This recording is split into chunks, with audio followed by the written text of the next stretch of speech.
Captain Pike is an actual Federation officer. How about that? I mean, that Uh, is a that's just a fact that I know about. right. Oh. So you're actually watching a show about Federation officers and not children pretending to be. Uh, Question mark. Hey, look, I Is like Starfleet Academy. I'm not going to allow you to I was like, discredit being you, and bullshit were you Starfleet talking about? You Academy. were talking about Prodigy though.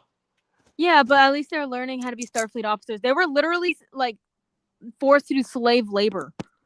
Yeah, I wouldn't call like a Starfleet cadet in Starfleet Academy like an imposter. They're actually learning the shit. I'm just saying, like, the other kids are, they're not really Starfleet officers. Well, they But, could. They're working on it. no, And no, they could be. also, I'm not saying. these Listen, were children who were forced into slave labor for XYZ reasons. And then they found a starship and they were like, fuck this I'm, shit. We're out of here. I'm not Even if we saying have we to pretend won't. to be something that we're not. I'm not saying we And they can't. still ended up going to the academy. I'm not saying we can't. Yeah, I'm not saying we can't put them in the real academy and have them grow. I'm just saying right now they're not. They're not. They're not on the team. They're submitting their application to be on the team. That's what they're Okay. doing. That's all I'm Okay. saying. But I'm just saying, like, you wanted me to give you a reason. Pike is an actual Starfleet officer, so Yeah, but I yeah. don't give as much of a shit about Pike as other Starfleet characters. I don't either. But I You could have don't been have any like, other reason. oh, you're getting more Sulu stuff this final season, or you're gonna see a we younger don't know that. McCoy. I Me see. and him did not watch past season 1. I have no idea what they do this more this season. I didn't think I watched that past episode 4. I didn't hate it. It just wasn't grabbing me. That's all. It was like there were a lot of, and then it was the nature of it being a prequel to a show that it. Listen, the show can be good. It just doesn't feel like it's in that same universe. That's the only problem I have with it. But it's not bad. I have no problem with it. But it is what You it could is. have been like, you get to look at Ethan Peck's titties for like a good chunk of the show. Yeah. I don't know who that is. Yeah. He plays Spock. No. I Okay. suppose. I'm alright. But yeah, it is what it Again, is. I again the guess. non-Star Trek guys trying to Well, trying hold on, to Cryptid. Hold picture on, Cryptid. You ain't what gonna let. they're I'm not gonna let saying. that slide this week because you made a Star Trek reference in our Supergirl review. You can watch it on the channel. I have Oh, not seen really? y'all's review. You brought up the Yeah. Vulcans in a very clever way. I was impressed. I was proud. Oh, okay, yeah. Okay, I did. If you want to see Mainly because Cryptid, mainly because certain actors are stupid, or no, not actors. Creative teams are stupid in how they want to make a film. So if you want to see Cryptid bring up a Star Trek reference and actually do it correctly, watch our Supergirl mhm. review. It's on our Yeah, live page. It came out yesterday. yeah. So Hey, I didn't so even have to help him. He just did it himself. I was like, oh, good job. see, I'm absorbing like Star Trek knowledge through osmosis with these guys, just like I do with Star Wars. There you go. There you You go. know, it's amazing. My nephews and niece are Star Wars fans, and I'm just not a Star anything guy. No, he's Audience. not. So See, you should have been a Stargate guy or a Battlestar Galactica guy, and we would have had the whole Or like you could have trifecta. gotten to the Leiji verse and we could have talked about Captain Harlock. There you go. jeez. I guess at the time I was during my upbringing, like even I was like saying, okay, that's way too deep in the geeky sphere for me. So I'll be Coming cool. I'll be from okay. coming from the one of the people who runs a channel called Comic Fanatic. At the time, At the time I you gave, know. as you will basically kiss the boots of Deadpool and Captain America if they were real people. Like I gave her a family that always had this idea that like, hey, there's a time and place for everything, and we always thought like, you had to eventually put the kiddie stuff down after a while. That's why The kitty audience. That's why stuff. yeah audience. That's why I stopped watching Power Rangers. I think it was like SPD was my last season because That's a good I season. spent That's a myself. good season to relieve, bro. That's a good season to leave. All right. Yeah, but I'm just saying, like, at that time, I was like thinking, okay, yeah, I'm probably getting too old for Power Rangers at this point. I was following Power Rangers right from the beginning, all the way to SPD. I'm like, okay, time to grow up a bit, but only to realize that, oh wow, you actually didn't need to call off Power Rangers. There are many adults in their 30s, No, because sometimes 40s, they're still see, watching it. you're. So we're a little bit apart. in ages, but like you come from the generation where like you get bullied if past like 13 years old, you were still into that nerd shit. Now that's Oh just no, I life. got bullied That's for just being in that nerd shit. that's just like no, I didn't get bullied. My parents harassed me more than actual people did. Oh, exactly. My point stands. My point stands. You still got bullied. Hey, I was one. Hey, I was one of the. I was the only kid in my class that would wear Captain America shirts coming to school audience. You know, so I don't think I wore any nerd shirt. Not because I just didn't care about like what I wore as much as long as it just functioned like a shirt. Oh, I I didn't didn't realize I'm still muted. Cryptid. Yeah. I just want you to know. And I just think it's really ironic that by the time you left Power Rangers, like it literally like the peak of Power Rangers. Right. There was Like only it was not going to get better than this. no, it was not. There was only like one other For show me, you should have stayed for, and then that was probably it. That was like the only thing you had. For me, the peak of Power Rangers was in space, and No. yeah, What he's saying is like after SBD, it just like steadily falls. It's It the bumps best up. quality show you're going to get out of Power Rangers. Yeah. Going into the last era. The only exception was like RPM, and then it just kind of goes down all the way. Yeah. So. Gotcha. Now, for me, nothing ever tops in space audience. Like the things that those Rangers had to go through, from carrying on the villains from the previous generation of Power Rangers, along with having to deal with their villains. I mean, they got a free aura and hand me down. The real team that should be glazed for all eternity, not the Mighty Morphin team. No, they did nothing. They had to deal with Psycho Rangers. They had to deal with Psycho Rangers. You know what they did? You know what they did after that? What? Oh, they cured all the Psycho Rangers and made them all punk ass bitches in the sequel books. I don't want to hear this shit. In the books. I saw that. In the books. Yeah. Okay? We're talking about the canon. The canon. Yeah. That is canon, okay? It's not, brother. It's not. At least people keep telling me it's not canon every time I talk. It's canon. I have a question for y'all. Would you want to hear these three talk about Power Rangers for an hour and a half? Let us know in the comments below. Yeah, what's up? No, it was like, no, I remember getting into a conversation. I was talking about it as if it was canon. And they were like, the comics isn't canon. I was like, what? Yeah, don't you notice they have like modern day technology? I was like, what? So I think Philly actually explained this pretty well. Where it's like, the comics are canon until you don't want them to be. but if you want to be like official, technically this is true. But it's kind of like Sonic and Sega Team, where it's like, you don't care, I don't care. Okay, I'm not reading. That's more your problem than mine. I'm trying to get money. Until the actual live action filming says differently, audience, you know? Yeah. Let's Yo, shout out we throw he goes about Power Rangers. Okay. So, shout out to Power Rangers Prime. Okay. So anyway, what? I guess... No, don't shout out this shit. This shit was terrible. Gotcha. But anyway, all right, so I think we should really just get started. So anyway, welcome Contact Live, the news and reviews of the week, audience. You're here with me, Crypto Secret 415. Remember, creative studios saying less is more. So move on. Hell no, more is better. It's really not. My name is Jake Tylenol, and we were lied to about the Tower of Babel all these years. Right? What? I went to like an hour before the podcast. Your special topic may not be some fucking. Oh no, it's not. You can persona see shit. No, you see my topic. No. I just went over an hour before. I was going over like the Tower of Babel story. I was like, oh, this is not like what the movie conveyed at all. Like this is like the message of the book is completely different. Okay. Yeah. I was like, oh, this is completely different. Breaking Wall, Ace Comics. More is only better. More is better until the thing that's more is bad. That's all I'm saying. Yeah. All right, Spawner.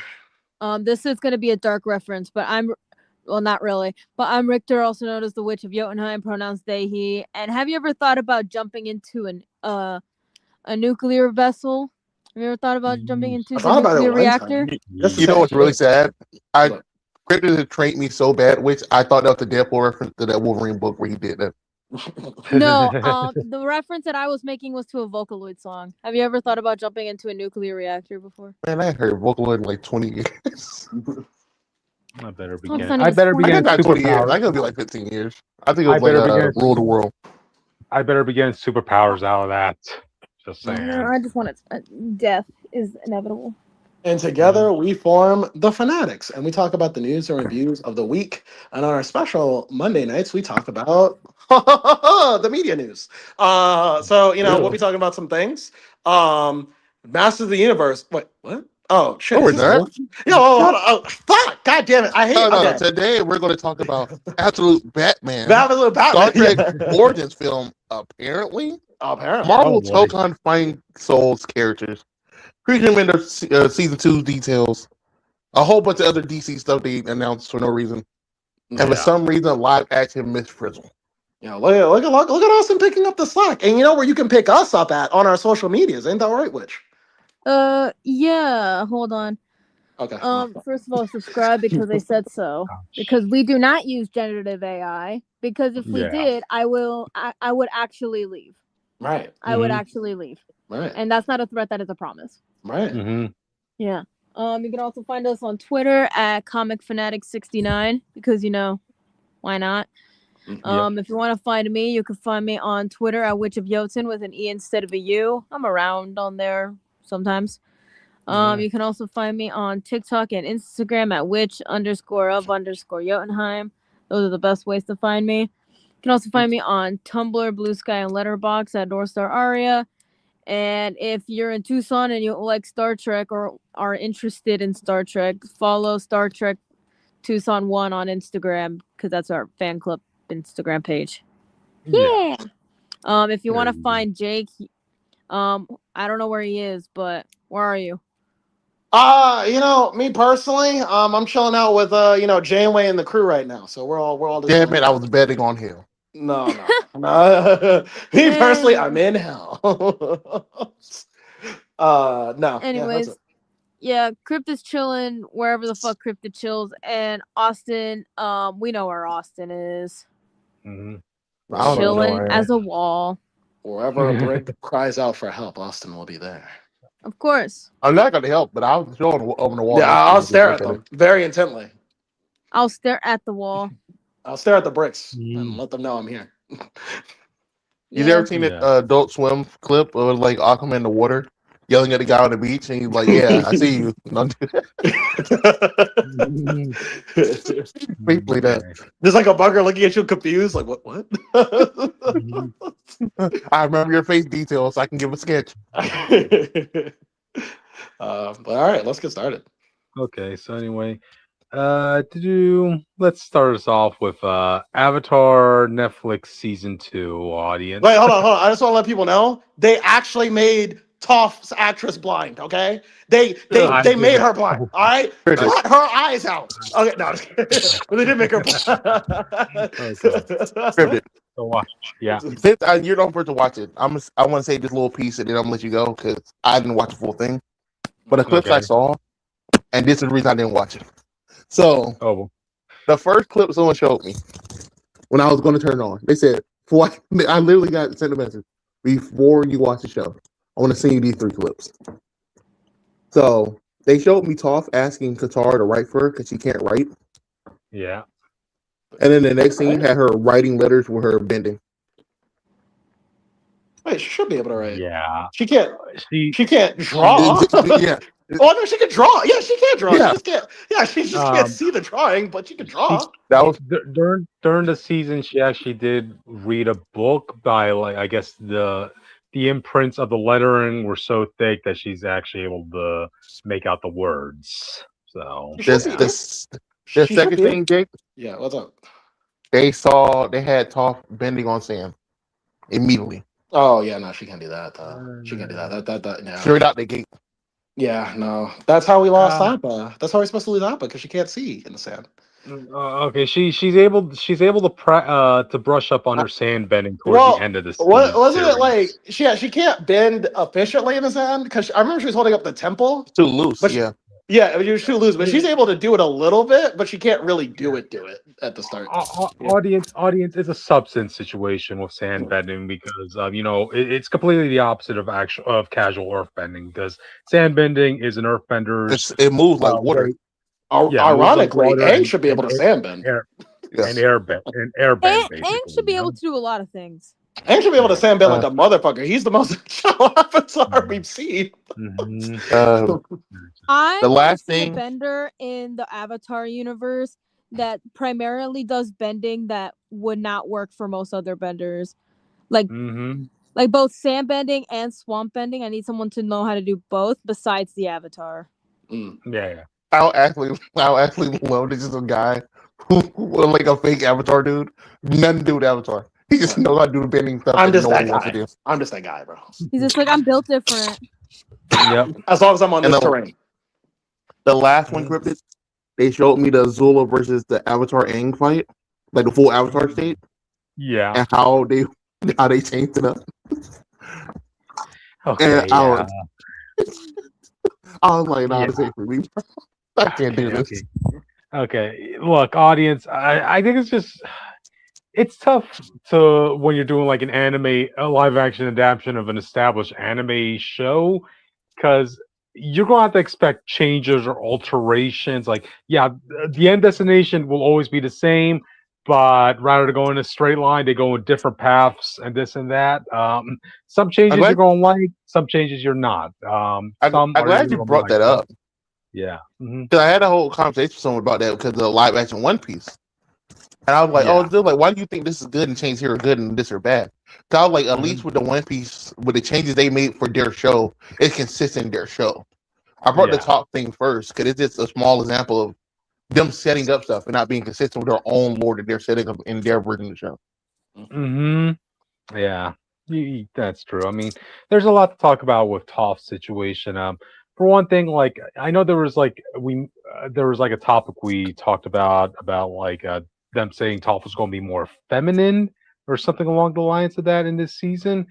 I mean, you do see her wearing makeup in some scenes and that stuff, and an ongoing thing like when they go to the great city, right? Is that so many men are coming to propose to her. You know, they all want a 12-year-old. Yeah.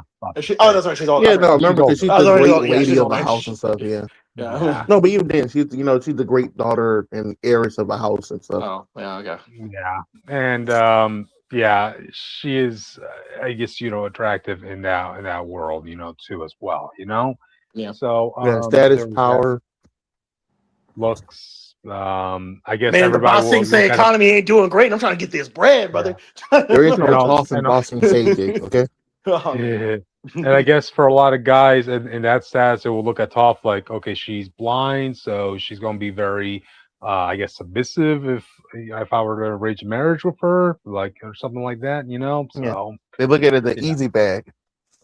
Pretty much, yeah, pretty much. So yeah, there's that. It's funny because I think in the I can't talk about that. I think in the well, at least in the core show, they imply like that Toph actually likes nice guys. Ironically, at least when she gets older.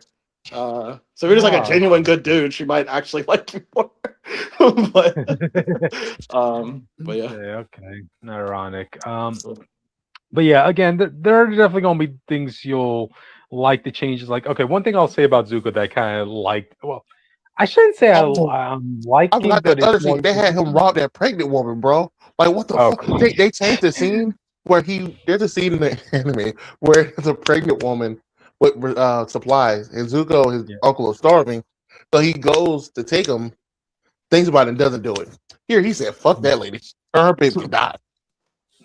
She gives the baby rattle back to her later on, and all. So does that make you feel better? No, we need the food. I don't care. Rattle can't feed my kid. Yeah, but shut the baby up while it's starving.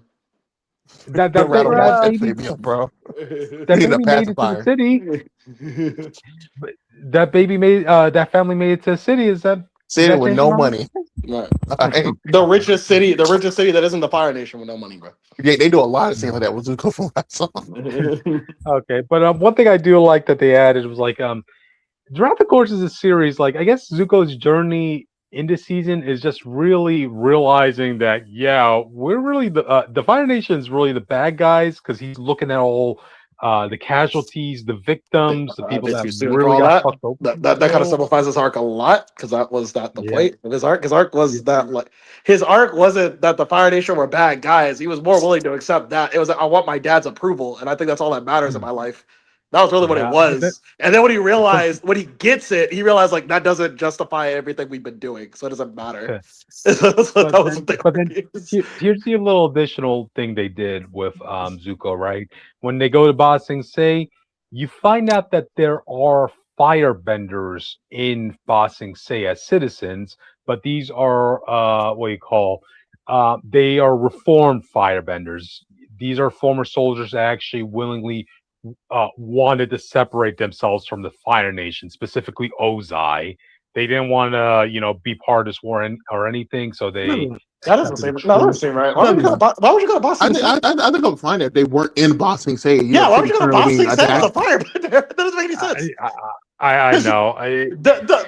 Especially when Long Fang is in charge. I didn't even think about World War One. Okay, think about we dropped the nuke and then the guy like I didn't want to be a part of that team.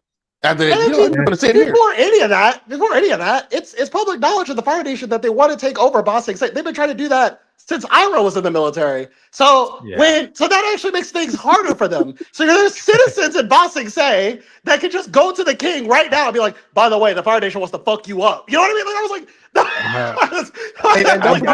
guess you must imagine if we get somebody inside and talk to them and say, yeah, you're right, they changed back sides. And then we can have men on the inside. Right.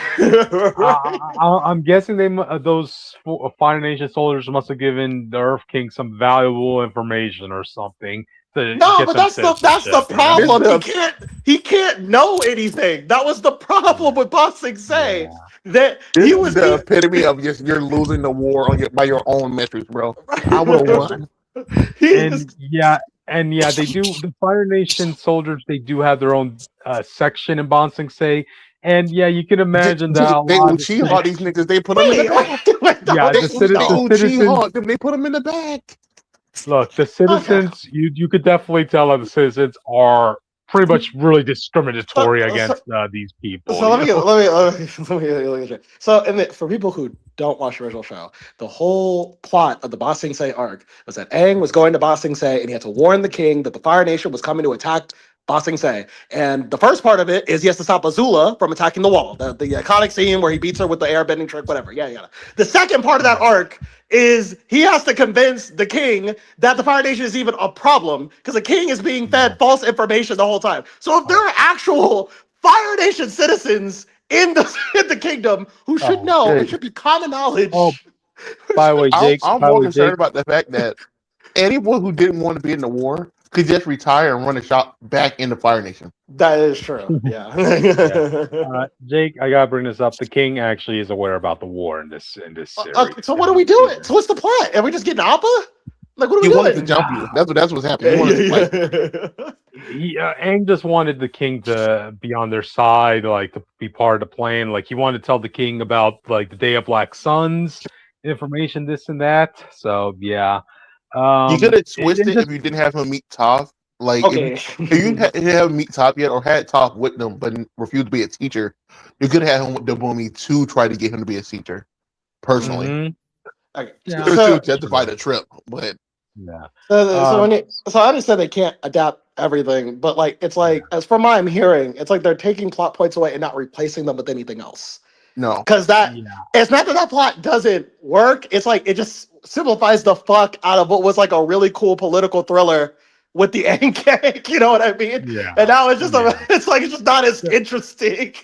Gotcha. Another change they made I want to bring up is also with the Beifongs actually. While they're at Ba Sing Se, Toph actually ends up learning. The Beifongs, they have this motto, right? Business has no borders. Well, it turns out the Beifongs have been conducting business with the Fire Nation military too. So you're like, yikes.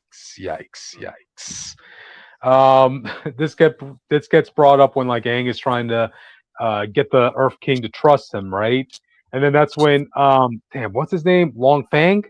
The guy in charge of Dai Li? Yeah. He comes in and like he basically gives out dirt on all the members of Team Avatar. Like Toph, your family does dealings with the Fire Nation military.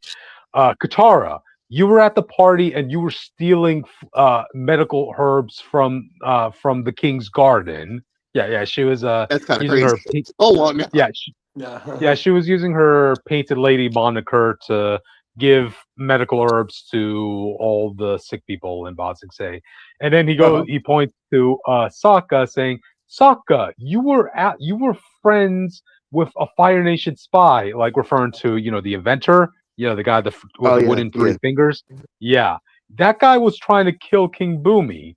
And Aang, you're associated with all these three people, and you're expecting to trust. Wait, I hear what you're saying. I hear what you're saying, but I'm the Avatar, so I can't be wrong. Okay. And then the Avatar. I'm saying. Is this Sokka's weapon? What am I looking at in his hand? More. Let's see. His club. Yeah, he had that in the show too. If I was if I'm Aang, I'm like historically. If I'm Aang, I'm like historically speaking, the Avatar has always been on the right side of history. So what makes you think I'm wrong? I'm saying. Jake, you're expecting a lot out of a 12-year-old. Well, okay, he's 16. Needless to remind you, I was my people were genocided, and I'm trying to fight back against that. So I think my needs are a little bit bigger than your needs. All right. I'm just saying. To be fair, bring up a big question. So at what point were you like, oh, the Avatar to their side? Why would this, There is no bad Avatar. There's never been a history where the Avatar is like evil. The closest one you got is the one who was a Fire Nation, and he just favored his nation. Right. But no one even talks about. No one even remembers him. So it's like, at this point, you probably would just be like, well, the Avatar says so. I guess we'll just follow that. and also to be fair, shortly after that revelation, Aang activates his Avatar mode in front of the Earth King because he's angered that Appa just got kidnapped, and he's trying to get Long Fang to admit you took Appa, So yeah, more reasons not to really trust Team Avatar in that. Wait. No, but I'm the Avatar. No. Wait. How did Appa get taken then? So we already brought up the sandbending thing. Our first intro is find Jake find the boulder. They don't find no sand. No, okay, look, this is where they had they're trying to combine so many elements into one. So you guys remember that library from that owl? Yeah, okay, so the remains of that is actually in Ba Sing Se, right? So Aang goes to those remains, and he brings his whole crew into the spirit world with him to go to that library to get information, right? Oh, that's the Kyoshi scene I keep seeing clips of? Yeah. Kyoshi randomly runs into Tall Jake and like, where's Aang? And like, you're him. Yo, where's my younger self? You're Aang. What are you talking about? You find this might be something. I know Kyoshi had her own book once, right? And when she learned that Toph was a Beifong, she's like, Kyoshi's like, I despise the Beifongs. Yo, actually, goes to Aang. Actually, dead ass, kill her, bro. Like, kill her and her family, and her entire lineage for me. Like, okay, I'm pretty sure that was explained in Kyoshi's book or some comic. I just haven't read that. So okay. I like anytime Aang goes to the Avatar state, Kyoshi won't talk to him as long as he's friends with the Beifong. Okay, gotcha. And this season doesn't shy away from some brutality scenes because you remember, like, the owl, he's pissed off that that Team Avatar is using the information from the library in the war. Well, in this situation, it was that professor, right? As soon as he found out that Team Avatar is looking to get that Day of Black Suns information to the real world, he goes to the owl saying, "You were right, Owl. Those humans are trying to bastardize the knowledge you have gathered." So in exchange, why snitching in the show? Yeah. So apparently, the professor struck a deal with the owl, saying like, okay, in exchange for an eternity in the library, he basically ratted out the Avatar gang, right? But as the owl was about to go havoc on them, he first decides to kill the professor because he's saying, like, you, professor, used the information you found on the Avatar to commit harm on them, so I'm going to start by eating you. Like, whoa, GG. I'm fucked. Dude. Yeah, so he gets eaten by the owl, audience. Like, ooh. Oh yeah, and dies in the library in this. Yeah, because interaction. they can't kill him in the show, so they had to do it here. Oh, they couldn't say he was dead. And like I think they made a joke about that later. I was like, "Is Jet dead?" They're like, "I don't know." Oh wait, funny enough, Jake. I think that was also another thing that like Long Fang was using against Sokka when he was reporting all their previous atrocities, saying, "Okay, I have intel that Sokka has been spending a lot of time with this professor from the university, and for whatever reason, that professor is now missing." Like, oh, yikes, yikes. Oh, I'm just like, what's the point of the reincarnation cycle if the Avatar has no credibility? Well, it has been 100 years. It has been 100 years, Jake. I'm just no, but like, no. To be fair to Jake's point, it's not just 100 years. It's 100 years reoccurring. Right. Everyone knows the Avatar. They know the Avatar thing, and they know the Avatar saves the world. Right. The most they met Angry 12. They said, "Oh, the Avatar's going to rebalance the world." That he always does. I love if Avatars were more like Korra, where they were just constantly fucking up every year. Like I don't know. Like Aang told me straight up, like, "Oh, I think like this is gonna happen to you. You should listen to me because like, or at least if you doubt me, you should know I'm trying to do the right thing. You should believe me because I'm just the Avatar. Like obviously, like I think about life." So, credit. We're not saying they should just bend over backwards to meet his demands. I'm just saying, hear the kid out or something. Yeah, I mean, like, at least in the show, whenever they disagree with Egg, it was more like a political thing. It was more like, well, you say the Fire Nation's come to attack us, but I don't really believe that based off what I see. I mean, I'm not saying you're a bad person, but you did storm my castle and beat up my men, so I don't know. You did. I thought you knocked over this guy's cabbages 14 times today. Right. I mean, I don't know. Yeah. So there's that. Again, they just have to squeeze so many things into one. I don't know why, but like, it just is what it is. I mean, there were also moments from the show that they couldn't put in for budgetary reasons, obviously, like, that giant drill that was coming after Ba Sing Se. Yeah, that was completely cut off. When they went to go recover Toph. How did they get into the wall then? Okay, basically, like, Azula came in, dressed up as a Kyoshi along with her friends, and oh my god, Azula, she's brutal, honestly. She has killed people brutally in this series. Like, okay, so she comes in disguised as a Kyoshi warrior, and then when she was being guided in the market by Julie, the second Julie, by the way, audience, Azula is talking with May, analyzing the situation and coming to the conclusion that there's a Shadow King in the works here. The king is pretty much a puppet. So now the question is, how do I get an audience with the Shadow King or with this Shadow King? Oh, I know. She shoots a fireball at Julie. She roasts her. And yikes. And of course she goes to jail, and then that's when Long Fang comes up to her, and they have their meeting, they have their discussion. Azula brings up that you have some people in some generals in your military that are looking to start a coup against you, right? Oh boy. So Azula's not wrong. Azula's not wrong. How many episodes is this? 7. Okay, so long story short, so Long Fang realizes that all the stuff Azula's been telling him, it's true. So he has Azula come with her, and he brings in all the generals for a meeting. They're all on the table, this and that, and he's like waiting for Azula to pretty much point out who's here is the one trying to usurp his position, right?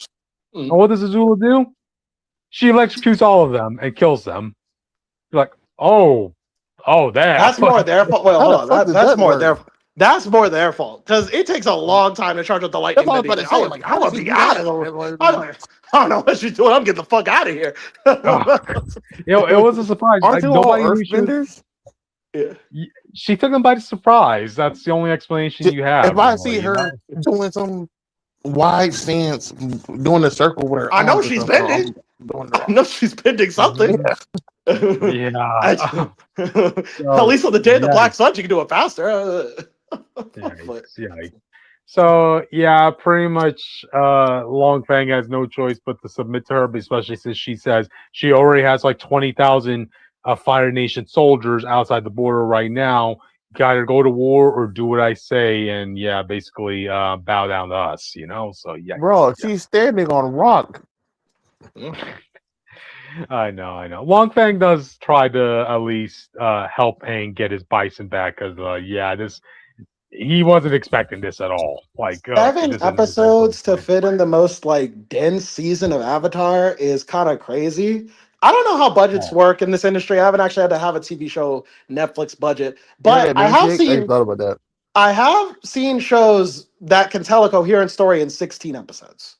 Mm-hmm. And 16 is most of that's enough to like take out all the filler in Avatar and just have like the important shit, like 16 episodes. Yeah.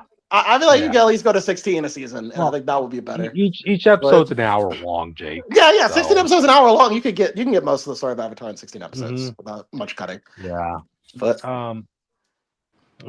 yeah. Let's try and think of something else to talk about. Oh yeah, I do see like also some people's reactions to the whole May situation, right? Now, the person they casted for Ty Lee, like, she's spot on. Like, she matches the look, she matches the personality.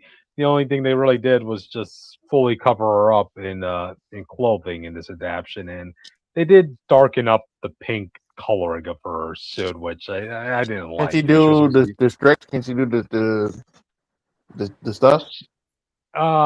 Like that very, very bending of the body. The body bending. Not really. I mean, she jumps and floats. She could do a long kick, yeah, but not. Cut her from the show. Cut her from the show. Yeah, we ain't gonna cut her from the show. That's whole thing. Cut her from the show. You have more scenes of her in weird poses than actually walking. She jumps and floats slowly in the air. That helps. But but the one who they casted for May, okay, look, I said this before in the last season, but she looks like somebody who's dressing up as May as opposed to somebody who actually is May, And it also doesn't help at the fact that like all the other love interests of Zuko in this season, they all look like May and have and kind of have like her personality. Like the one, you remember the girl who had the burned leg? Yeah, like people brought up that dude. Well, I mean, she has this like life really drained her. Like she's been through the ringer, sort of like depression, sort of. It's the drive. Well, that's also like the benefit of the original show being a kid's show. That people need to learn constraints work for a reason. Avatar is a kid's show, so even though everything is depressing in the world, you don't think about it because everything's so bright. May as a character works because she's in contrast to these bright ass loud personalities, and she's just like the jaded person.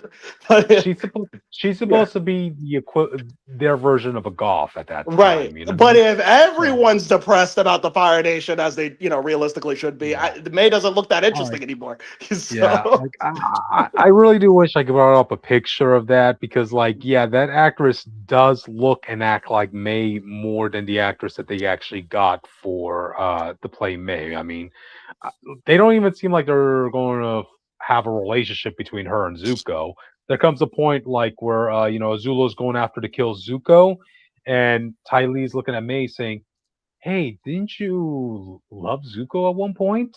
And May is looking at Ty Lee saying, "Yeah, I did. I also love you, Ty Lee, but that I would have killed you early on if I needed to." I'm like, oh boy. Kill for you or kill you? Kill you. Yeah, there's a point where Azula forces Ty Lee and May to fight to the death. Oh, okay. Okay. Yeah, so. Well, to be fair, I would say that's in line with her character. She really, Zuko loves stuff while he is brought up. She does hold it back, even when I almost got her name, Azula is messing up her brother in fights and stuff early on. It really doesn't really become important to her character until it's the deciding factor of switching sides, literally the last minute. Also, it's like their relationship is more like a parody of like angsty teens. And then it doesn't even fall through. The next time you see them, they're uniting together, so it doesn't really matter. Yeah. I Well, guess. yeah, yeah, it's supposed to be like a parody of like angsty teenage I- romances too. That's like the joke between those two. Gotcha. I mean, I don't know how their chemistry is going to be when we see them in next season. Like, well, no, I kind of wish they got a To different be fair, I actress. never liked their chemistry. I don't But I think they think ever it had is. them. I think it is kind of important. Again, she goes into Zuko's arc of getting everything he wanted back and realizing I don't want this like this. I think that is kind of important to his character. That Yeah, makes there. But true. I think my problem with that is most of the scenes where that stuff is set up are the scenes that are getting cut, like Yeah. the beach Mhm. episode and stuff Yeah. like that. That will most of Do you guys, the full do you guys, acceptance of these moments come from. Yeah.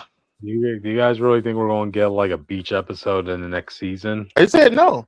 No. Nah, nah. If they didn't do Uh, the play for Boston State, they're not doing the beach episode. They're Yeah. not going to. yeah. The beach episode is important not because it's a beach episode and people are in bikinis, but because it shows how bad these kids are in current time. Yeah. Well, Azula Yeah. cannot adapt All, to all their regular inner life. She cannot frustration. be a regular person. right. Gosh, all their inner frustration, and also like this season does try to. I You don't see want to Azula try look. to flirt with people. It's just like, I yeah, we just take over the world. Look, I get not I doing don't. the bossing say play because that again that was them being careful with their constraints. They were trying to do a recap episode without doing it. And that's Yeah. basically how it is. So they don't need to do that in live action. Yeah. So it just wound up being a plot important, which is why they were smart. But I get why not, you don't have to do that anymore.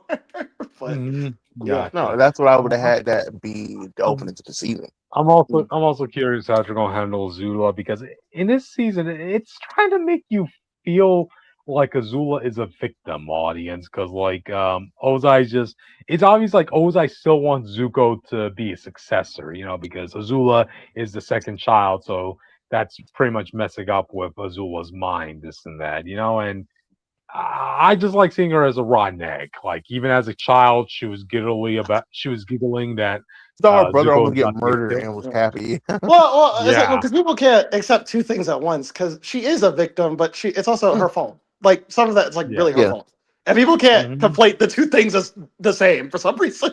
Mhm. But yeah, Gotcha. Let's see what else I want to say. Oh yeah, Katara.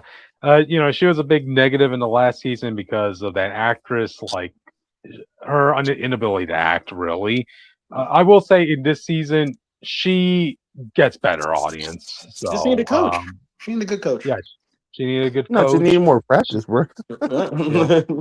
Yeah, audience. There was a reason for a time that they casted a lot of adults to play teenagers back in the day because, there's some kids just couldn't act. There was too much of a high standard for kids to act. Also, there were less hurdles. There were less I have a lawsuits. question for you. Yeah. I forgot about this. Do they bring up why they are so much older? They do mention like Didn't they send the time travel? Aang got No, taller. originally there was the Avatar story just a straight thing. No, but So in, now you have to between seasons, you have to keep making up reasons why he just stops his journey for like years. right. Mm-hmm. They just make a reference to Aang just getting really tall, so Okay. that's really it. Let's see what else. I hope those others don't get tall. Yeah.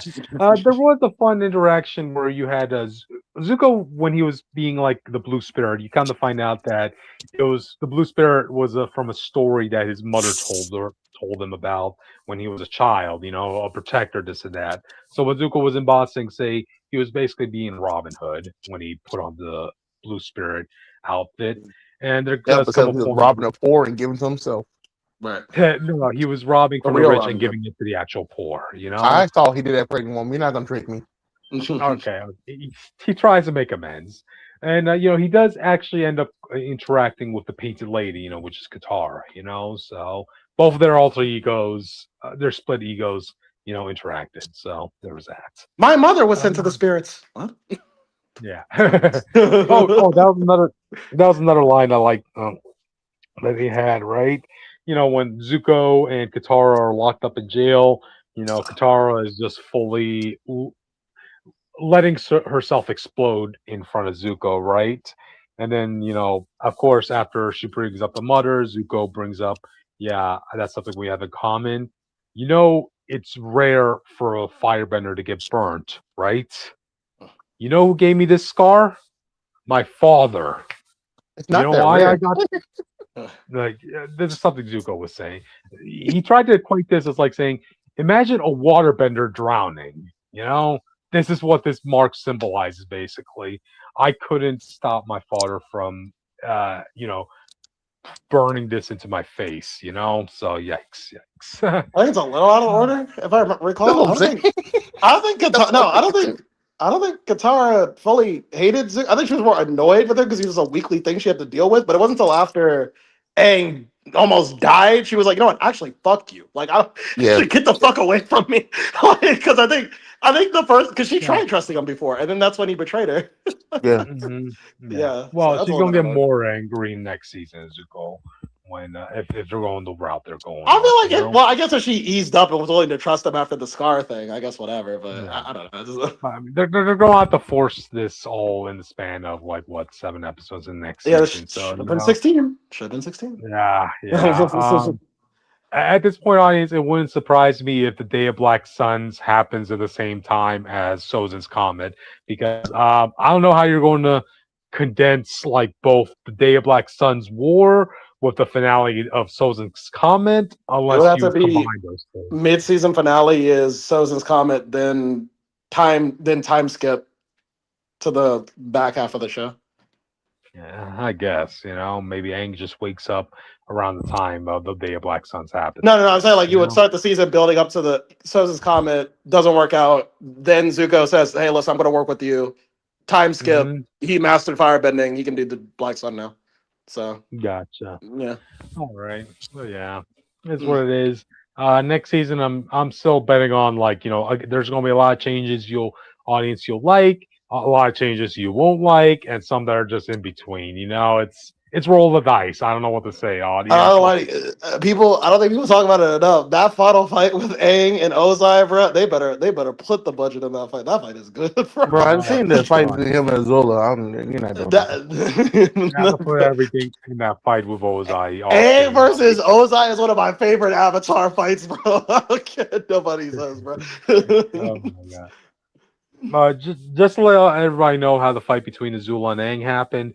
Well, Azula, it actually is a fight. When Aang goes into the Avatar state, he gets that like little orb thing where he has like, all the elements around him, and he's about to kill Azula, but then he stops and turns off his bending, and that's when Azula just shoots him directly in the chest in front of him. Oh, I guess that's the side of the fact he doesn't kill people.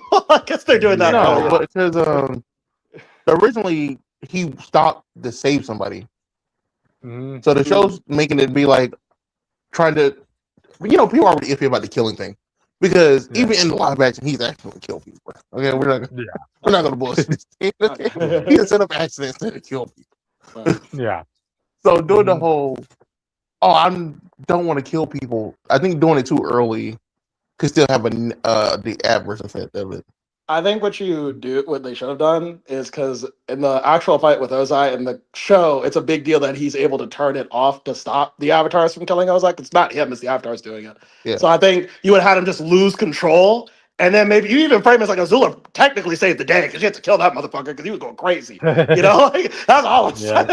Like, I had to stop him. So when he does do it against the Ozai, Avatar thing is either only one Avatar would kill them. It'll be Kyoshi. Yeah, but Kyoshi's like fuck this bitch. Okay. No, the rest of them don't really do that. Yeah, but it's gonna be good. I mean, they already said Kyoshi is more of like a character in this show. It seems like so. I don't know. Maybe let's do something with that. Yeah. No, Also, that's like- what I mean. So say, he was an Avatar. He was going to murder this little girl. Right. Well, I mean, if she's a threat to society, Kyoshi's like, give me pass the controller. Pass the controller. I got it. It says you won't do it. I know. I get it. I'm just saying, if all the Avatars are here, I feel like somebody gonna be like, Yeah. They're like holding her back, like stop. She's just a girl. But yeah. Yeah. Those are really all the major points I just wanted to bring up. Am I the only one here who watched this season? I didn't. Every time I try, it's the same thing with me. I just watch the cartoon, bro. I just can't do it. But this one looks so colorful. It's so fun. I can't watch this depressing one. You couldn't even let the one female character who dresses in pink wear pink. She has to have a dark pink. Like, I was goddamn. like, oh. Mm-hmm. And I gotta watch like season 2 be all connected. Season 2 is the most like lore dense season of the 3. I was like, that's a lot. Gotcha. But, Anyway, that's really all I have Yeah. to say. So you guys have any I thoughts?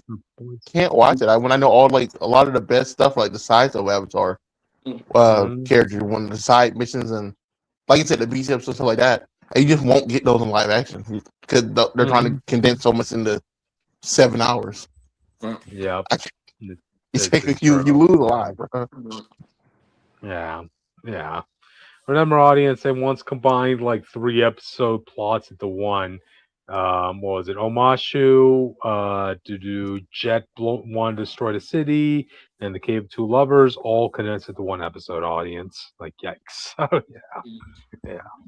Anyway, I think we spoke enough about that. Then we're in the 50-minute mark, so we probably should move on to the next topic. yeah. Probably, he said. Which you want to do the honors? God damn, that was fast! Like, what? Can I just get some Cape Crusader content? I'm just more mad it's not absolute Wonder. Like, they will never give Wonder Woman her shine. God damn, bro. Like, I'm just like, damn, bro. I get Batman selling, but can we just have teased? I know actual Wonder Woman's been pretty good review wise. No. Screw Wonder Woman. I've been told y'all it was gonna happen. I literally talked about it too. No, you did. I'm just saying. I just really wish. If you want Wonder Woman to get a show, then you can wait till the crossover episode and hope it does well now. They're not. I doubt they'll even do it if it does well, bro. I doubt they. You have to do the cross. You have to do crossover episodes. No. I'm saying I doubt she will get a show even if it does well because it's Wonder Woman. That's the problem. Because all the DC shows right here, like all the announcements right here. Like the Joker, crypto, and all that stuff. We're going to talk about Joker, and we can talk about the rest when we talk about the Joker. So yeah. So they're gonna do it anime style. They're gonna try to, basically, from what I'm understanding, is they're gonna try to do the whole first 20 issues. Okay. So it'll be the start of basically every major. I think it ends with Bane. I think it ends with the Bane part. Yeah. Okay. The only thing I'm looking forward to Bane is what he does to that Batman's Rogues Gallery. I want it to be as graphic as possible. That's what he does. I don't know. This is the trend they have. I'm just not like graphic violence for graphic violence sake. Just doesn't appeal to me. It's just more like, oh wow, your shock factor. Like it's like I just don't. I just want to see Bane turn a regular sized man into a dwarf by crushing him, man. Like, I'll give this a genuine chance because like I'm just hoping there's more to the story than just the wow, it's Batman but on steroids. Like I guess I like it. Hey, I don't do steroids. But I just don't hear anything about this book other than look how scary the villains are. Oh, look how big Batman is. And to me, that means the story isn't doing enough. It's really just a shock factor. The story does. I think the story does a lot. It just Batman's Rogues Gallery is almost famous he is. So anytime someone pops up, it just goes viral. Yeah, I guess. I mean, we'll see. We'll see. And then also, I guess the author doesn't help either because I feel like every time he's like, look at how gross I made Joker. You're welcome. And I'm like, to be fair to him, he's been writing Batman and stuff for a long time. Okay? So he probably is excited to be redoing these characters. Yeah, that's all. That's what I get. Like I said, I'm gonna give the show because I'm probably not ever reading the comic unless the show interests me at all. Like I said, I think the shows are gonna be better than the comic. That's what I just want them to focus on Cape Crusader. I mean, Cape Crusader right now is the one I'm more interested in. But also it sucks. It sucks. They don't have to focus on. They're gonna be two different groups. They're not the same animation team. Yeah, but I feel like listen, like because of the appeal of Absolute Batman, I feel like if they have to drop one of the show, it's gonna be Cape Crusader. I don't know like what the quality would be. Yes. But hopefully this. You better tell Cape Crusader people to make sure the show stay good. Right. Yeah. So. Don't fall off. Yeah, they're not going to cancel Batman for no reason. Right. Yeah, but it is what it is. The question is, what random Wonder Woman villain is going to be stolen and put in the show? That's true. You have to keep the trend going. I never seen someone get their villains stolen but still not get a show. Like that usually leads to a show that comes out. Batman's gonna fight Medusa halfway through the season. Right. See, Trevor shows me the episode. I want you for the Justice League initiative. Right. I mean, it's not like we've seen Batman make out with Cheetah in the animated series, right? So yeah. Yeah, no, but that was Justice League though. Yeah, yeah. They all had to share villains. Anyway, yeah, that's really it. Not much to talk about this, really. I'm just surprised it's coming out so soon, man. Like, it just it was way too popular. It was outselling the next book by almost double at one point. Yep. The absolute universe is what, only 2 years old, isn't it? Like, if this doesn't get Wonder Woman her show, bro, I don't think she'll ever get a show. I don't know. Yeah. And you wonder why people say Harley Quinn should take her spot in Trinity. Yeah. This doesn't help that argument, Jake. You know, no, it doesn't. It really doesn't. Yeah. Okay. But anyway, all right then. You guys any further thoughts? Oh yeah, no. We're talking about Wonder Woman. We didn't bring this up, but it should have been news. Tom King made her off herself in the last issue. Hey. Ooh. In a video game, by the way. We're talking about video games. Wait, no. YouTube.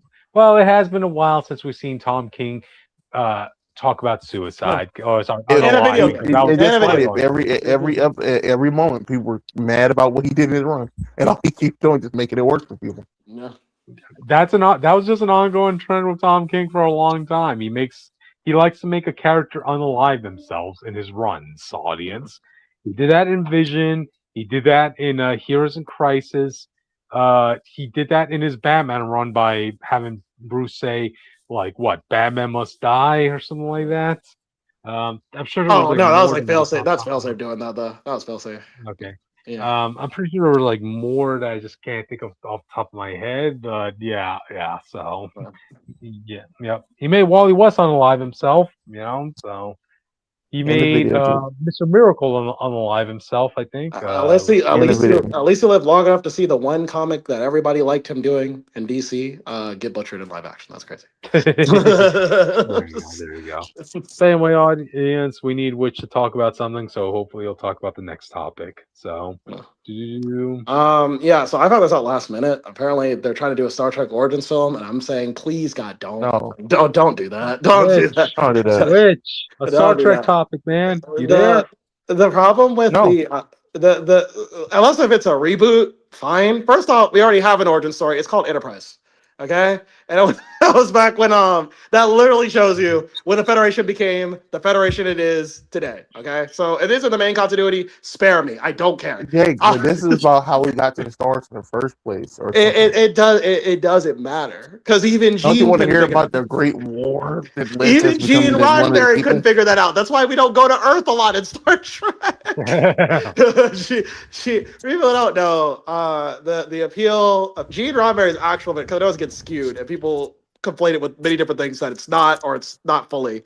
Gene Roddenberry's vision in Star Trek is about humans specifically, okay? It's not about the aliens as much as it is about humanity. His dream was that he understood that humans are inherently selfish and immoral, and they will look after themselves. We're like tribal people, okay? But his hypothetical was that if we were pushed to the brink of death, there was a chance that we would all realize we can't live like that anymore. And we would be able to build a society that will basically be like Superman's wet dream for humanity, okay? That's basically what the Federation is, okay? But Jake, I don't think you understand. We have 2 shows where the whole thing is aliens with no humans. Right. And so, but that's the reason why I'm like, I don't need this. I'm not confident that the current writers for Star Trek understand the actual point of Star Trek, okay? Because there's either people who are the camp of like, oh, Star Trek's about exploring new worlds. And it's like, it's more about exploring new ideas, the new worlds, but that's just a gimmick. But sure, whatever. Okay, fine, whatever. And then there are like people who are like, no, it doesn't make sense for the Federation to be this pure. We have to deconstruct this utopian ideology. I'm like, okay, Deep Space Nine did that. We don't need to do it again. And also you're doing it wrong, but whatever, fuck it. Okay, sure. And then there are people who are who are just like, we need to show diversity in the show. So instead of just showing a diverse cast of humans, because the Federation has all that, let's just make every main character an alien. And I'm like, that just misses the point altogether. Okay, pull a chair. So I'm not confident that anybody in charge of Star Trek understands the actual vision of Ronda, what he was trying to say. So, and here's my thing: that would all be okay if we just had a cutoff point, like if they just rebooted Star Trek, like we had the original five, they adhered to the vision even when he was dead. And then after that, we just reboot, and you can do your own take on Star Trek, and I wouldn't really give a fuck as much, I would still judge it a little bit, but it wouldn't be like, well, it's your own universe with your own context, whatever you want to try to do, whatever. But if this is in Gene's universe, I don't want it. I really don't. I've seen multiple stuff, even the ones I like, they're just not. It doesn't even have the respect for the original that it should. I mean, I don't think Prodigy's bad, but like it's a story about like fucking alien kids. I don't give a fuck. Like I don't really give a fuck. Doesn't do anything for me. Or like a story about, or like even Strange New Worlds. I don't think it's bad, but like the original story was very careful. The original five were careful about making sure the universe felt real. For instance, in Star Trek, the original series, you know how all that shit looks like old and dated, and like clearly it's a '60s set. In that universe, that's what it looked like. Like when they go back in time, it looks like that. That's literally what Commando looks like. So anytime they make a show in Kirk's era and the ships look highly advanced, or like they're like 100 years away from Voyager, 100 years past Voyager, I'm like, this is not what the ship should look like at all. There's a lot of like small, careful considerations this current team of creatives for Star Trek don't adhere to. And now they want to say we want to do an origin film, which would be the most important thing in Star Trek to do ever. And I just don't trust them to do it. But if they say it's a reboot, they say, hey, we're making our own Star Trek universe. Sure, I guess. But I would just rather they just don't do this at all, even if it is a reboot though. How dare you, as a fan, not want to consume product, Jake? Well, that's because I don't give a fuck about nostalgia, so I don't need the show. If the show wants to die today, I don't give a fuck. I would rather it die, to be honest with you. But it's not that I don't think Star Trek is needed today. I think like Gene's vision in the modern day would be great. It's just not. No one's gonna do it right. It seems like, or knows how to make the nuances work. The last good Star Trek I ever watched was Beyond. The last one I was like, fuck it, this is actually Star Trek. It's just Star Trek Beyond, but that's what it is. But it seems like they're trying to make Star Trek work. It seems like Alex Kurtzman might be on the way out, which is the best news I've heard. Alex Kurtzman's been show running since Discovery, and it's gotten a little better since then, but not much. But I mean, like, I don't know. And we're getting more Star Trek games. Hopefully, a AAA Star Trek game that adheres to Star Trek is on the way. Other than just the horror stuff, which I'm fine with. It's just not what Star Trek is about, really. But yeah, I don't know. Like, if you're not gonna be responsible with like because Gene's vision is actually like one of the most, even though it's like realistic in how it was executed, it's the most like optimistic future for humans in fiction ever. I mean, Krypton, I'll ask you: have you ever seen a story in the future where like humans are just good? Stargate. That's not the future. It has to be the future. Jake, every time I see a future that's good, we as a audience have been trained to say like, okay, where's the human meat powder factory? Right. Come on. This can't be perfect, Like right. There has to be something going on, something fishy. There's an atrocity around the corner, So right. And Gene's thing was that there isn't that. It's just humans are just the good guys. We're the heroes now, okay? We mess up, but we're the heroes in most situations, okay? That was Gene's vision, and that's the only vision I've ever seen do that. So, I'd rather just not taint it any further. It's just kind of sad. If he could see Star Trek today, he would probably be like appalled, but it is what it is. But yeah, it is what it is. Star Trek Origins. We'll see. I don't know. Austin, is there anything you would want out of this movie since it's being made anyway? I have to see what they mean by origin. Like, how we already know like the origin of what that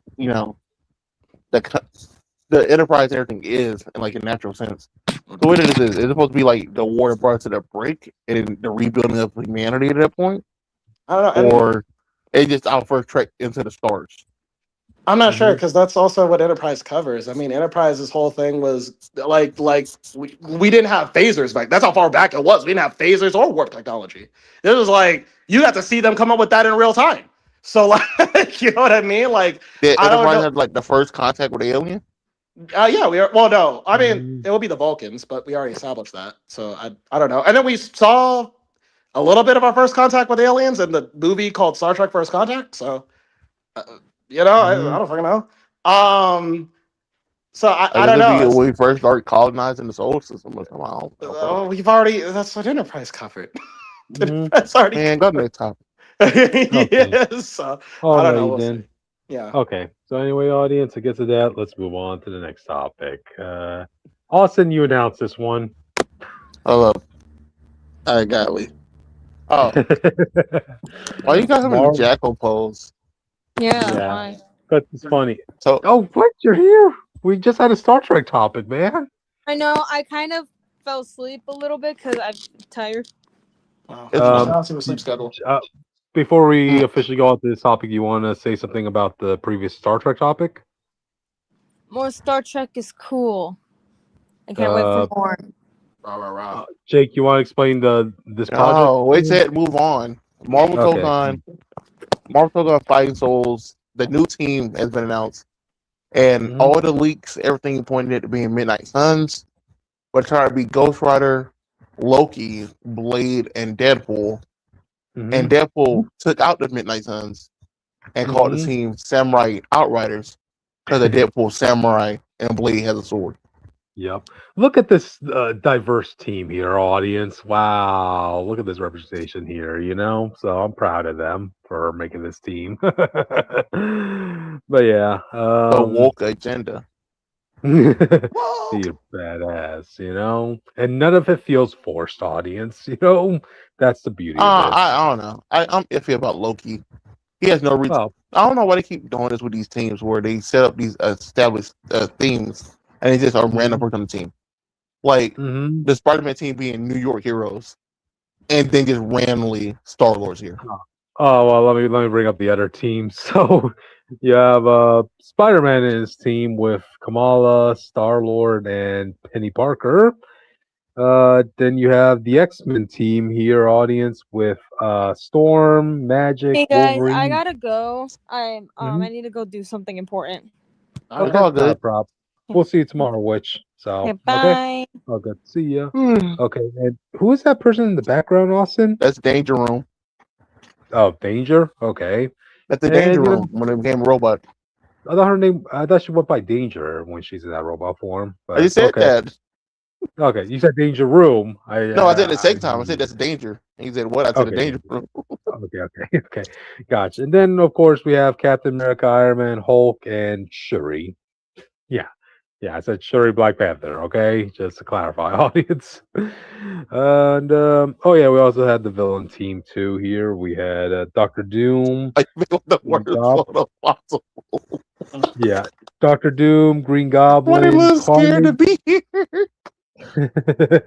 And is that Claw in the background? I can't That's tell. Magneto.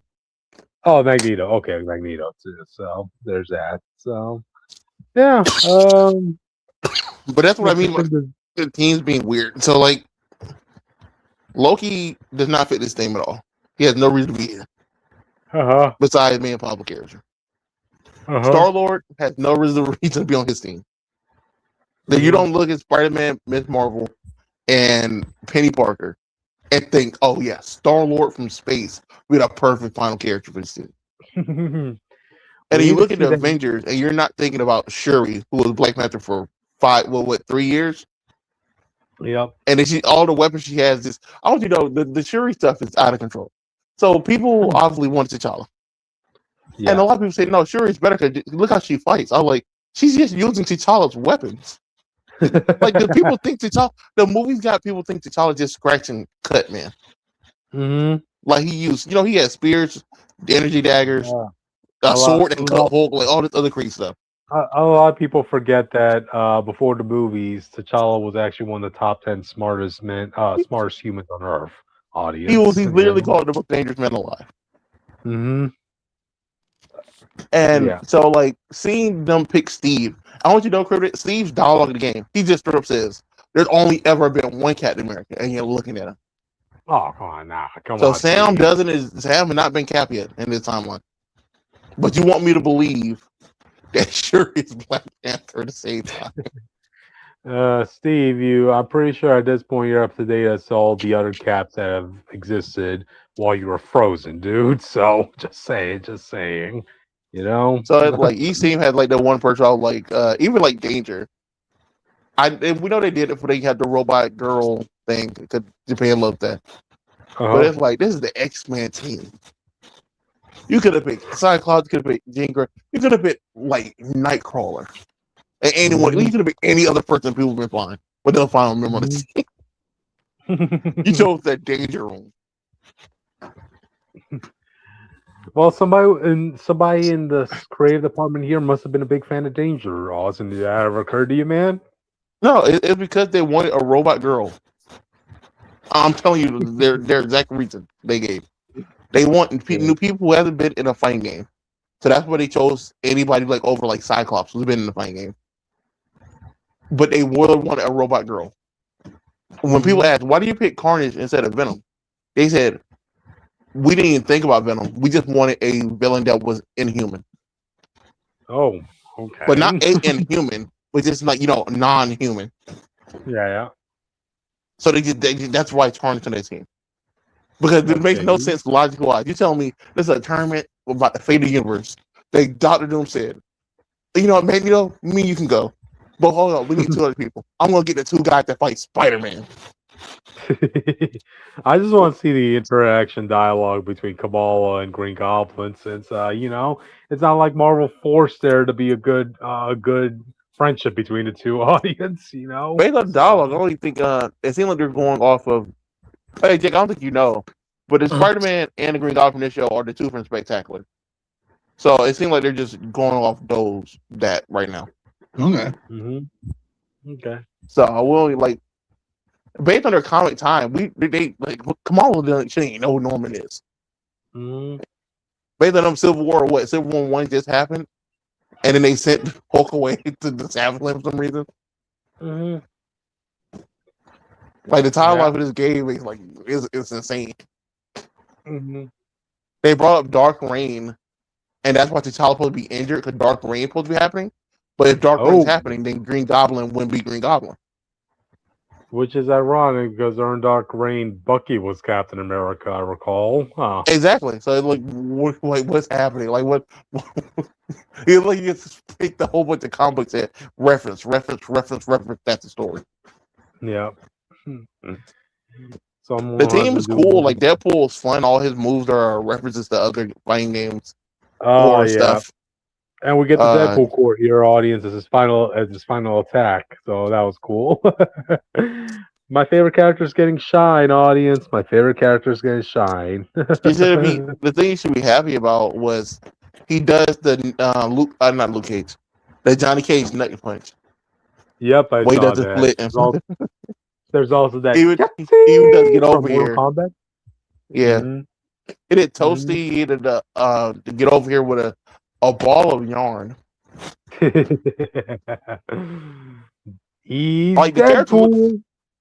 the characters look fun. They obviously work at art system who make fighting games for a living. At this point, it's just weird choices based on the team strengths of them. I think you literally can just place Loki. You could place Loki with Wanda. You could have placed Loki with just someone else with a sword, and it still would have been Samurai Outrider. I think. You could have had Psylocke. You could have had Colleen Wing's first fighting game appearance or something. I don't know, man. That was just not true. Loki's here because you want a popular villain, bro. He had to reveal his team. He could have been on Doom's team. Why is Green Goblin there? I was about to laugh when you mentioned they wanted a popular villain, so they went with Loki. Dude hasn't been a villain in almost a decade, audience. Come on. I guess he might not have been. They might not have wanted a popular for him because like you said, he's not even on the villain team. So it feels weird to think that he's in the game and Thor's not here. Yet somehow he's still gonna be invited to the villain pub, audience. I don't know how, but yeah. He'll stab some random person outside and walk in. True. But yeah. From what I've seen, like I'm more interested in this because of the characters like of Deadpool. He's gonna be a lot of fun to play with. Captain America's costume is gonna get a little bit of getting used to because I just don't picture If him you with a pre-order jacket. game, you get his classic outfit. Okay. He's always been a classic guy, so yeah. Hopefully they get the T'Challa DLC costume, so yeah. Yeah, the Shuri's alternate skin is White Tiger, by the way. Oh wait, as the male White Tiger? No, the girl. Why would it Oh, be the okay. male? No. Oh, okay. I'm not saying she don't have a costume in the game. It's just her alternate color. If you paint her white, it does the White Tiger markings. Oh, okay. Sorry, I was confusing with White Wolf. The only costumes we know is Oh no, not White Wolf. Is Ava White Tiger from the Ultimate Spider-Man stuff. The only costumes we have is classic Spider-Man, classic Cap. Okay. I mean, it's all good. I mean, of course, it's gonna have some hiccups here and there, audience. But I think if you have a favorite character here, you're gonna enjoy playing them. So we'll see how it goes. Yeah, it is what it is. Yeah. Any final thoughts on this, Austin, before we move on? I don't know. That first DLC either better be the full Fantastic Four, or it better be like some space people. Because Star-Lord being the only person here from space is kind of crazy. Put Beta Ray Bill in the game. Put Nova in the game or something. You know what? Give me the DLC is 4 people. What you do is Beta Ray Bill, you do Black Bolt, you do Gladiator, and you do like one more big space version. Like a Nihilus or something. Ooh, that would be cool. Gotta get some villains here too, audience, so give a Nihilus some love. So yeah. He's the villain literally of the other cosmic game. You're gonna do a cosmic team, put him on there. That's true. But alright then. I guess you guys ready to move on to the next topic? Yeah. Gotcha. Alright, so next topic, audience. Creature Commandos Season 2 details, audience. I don't know if it's greenlit, but this is just some details we'll get if we possibly get a Season 2. I think they will do it because, one, they still kind of want greenlit. Oh, it's greenlit? Okay. Yeah, you didn't see. I guess you didn't see. We got we saw the new members. It's King Shark and like 2 other people. Yep, I was about to read them right here. Yeah, we got actual visuals of them. Like we got the actual scenes they're in. Okay, we got King Shark, Kalis, and Nosferatu.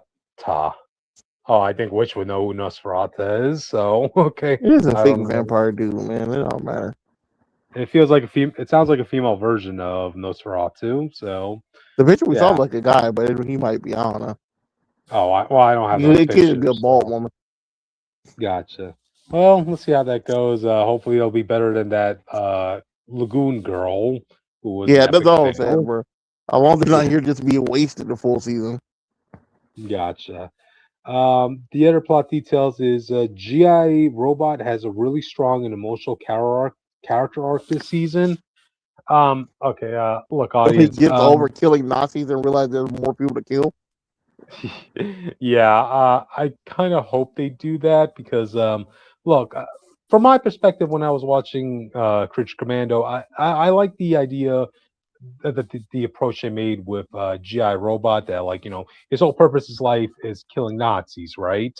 And that kind of makes it it puts him in a unique situation because there are no more Nazis now, so what do you really do with a soldier that has no more people to fire at anymore, but given how loose people tend to use Nazis these days, I was kind of afraid that they would go that route with GI Robots. So if they're gonna give them a different story arc, okay, I'll be more interested in that, so yeah.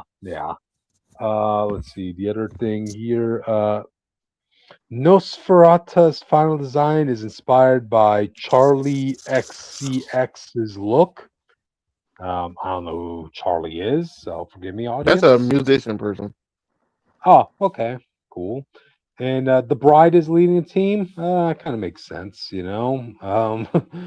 We'll see how that goes. And Nosferatu's relationship with the bride is contentious, and the opposite of her relationship with Nina.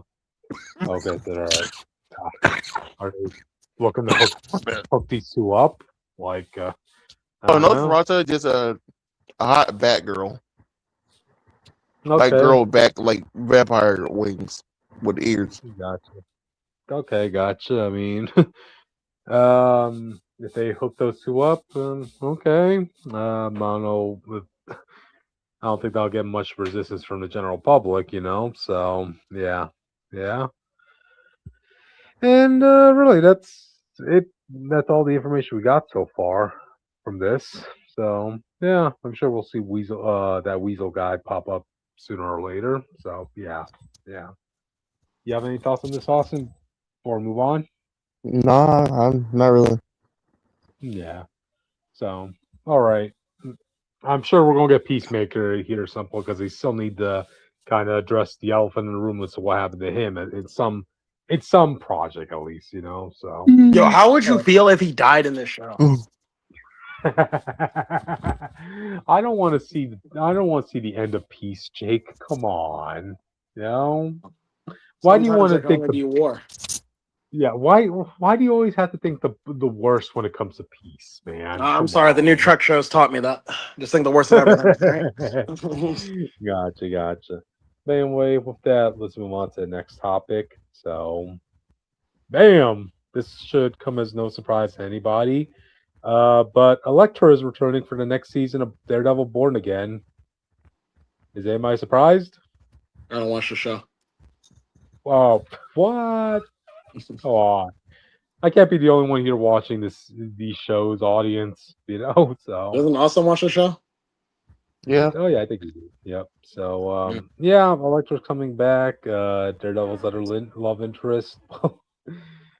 God, you would think like Electra was supposed to be like, the love interest that Daredevil has that's trying to get him more into like, the thrill of the superhero mantle, or trying to persuade him to get cut loose a bit, while someone like Karen Page should be the down the earth person for Matt to kind of like get him out of the superhero life. But given what they did with Karen, yeah, that's not the case.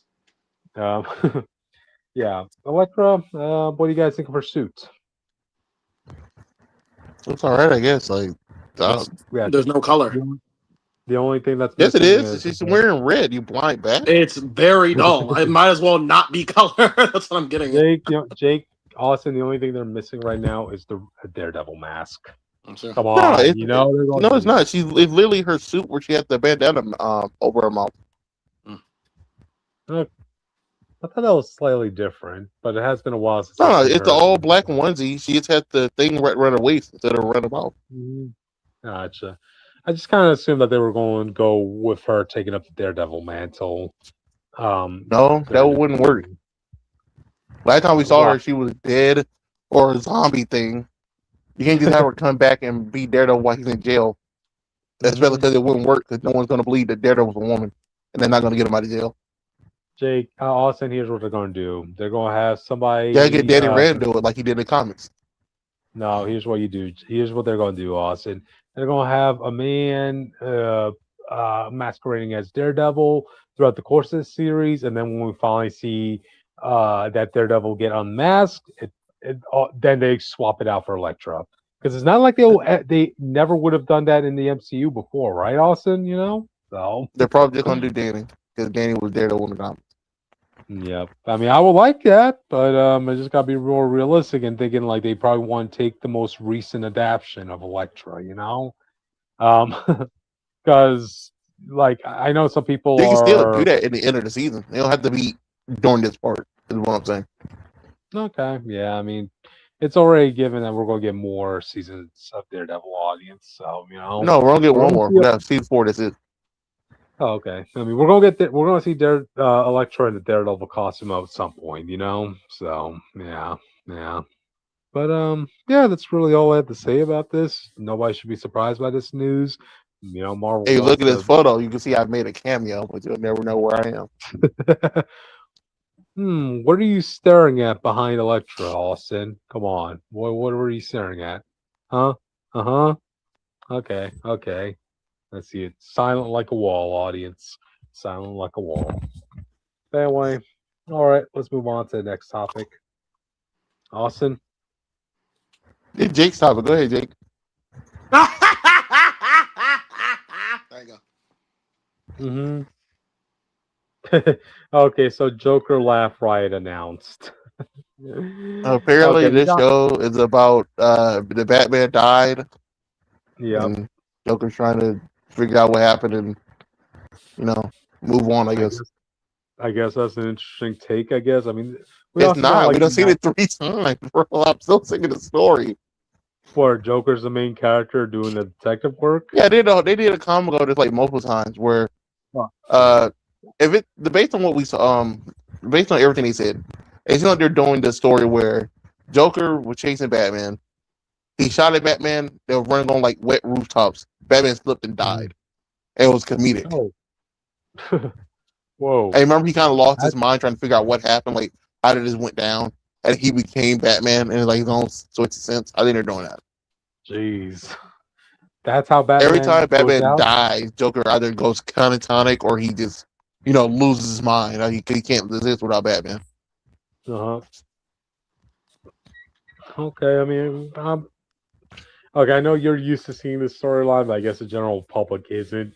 I don't think it's been adapted in anything except for like Batman braving the bold or something. Gotcha. So I think for the general public, this might be interesting take on Joker. I mean, he's a Joker; he's going to sell regardless. Audience, but we also got other announcements to go along with this. We of course there's going to be another there's going to be a crypto project in the works. What? And I couldn't wait to show you this dog for the 3rd time. Jeez. That dog money, audience. That dog money.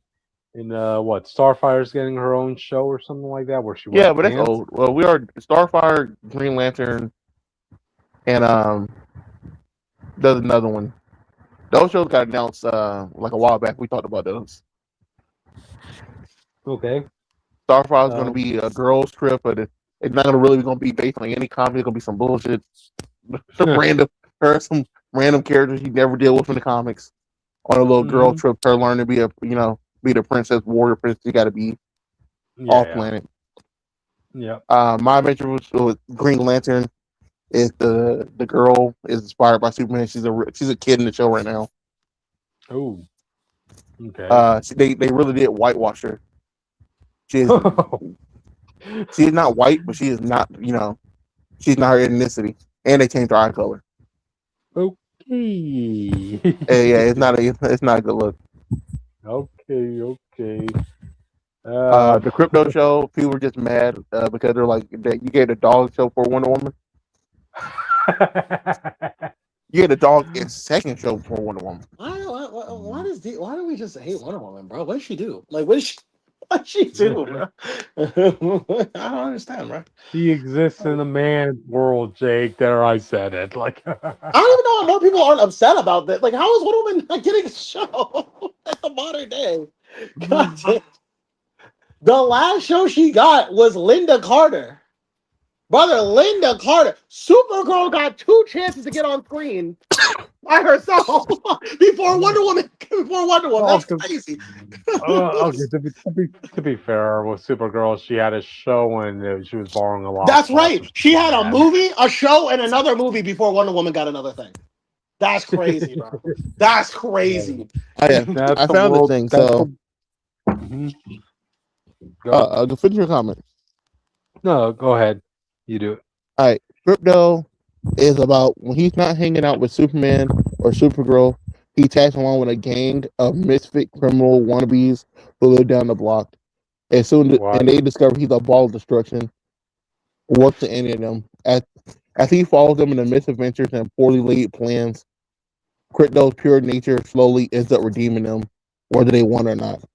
So basically, these petty 2-bit criminals are going to start doing crimes but Crypto's there and he ended up becoming good because he's a dog. Oh boy. Oh boy. Bad Joker. dog.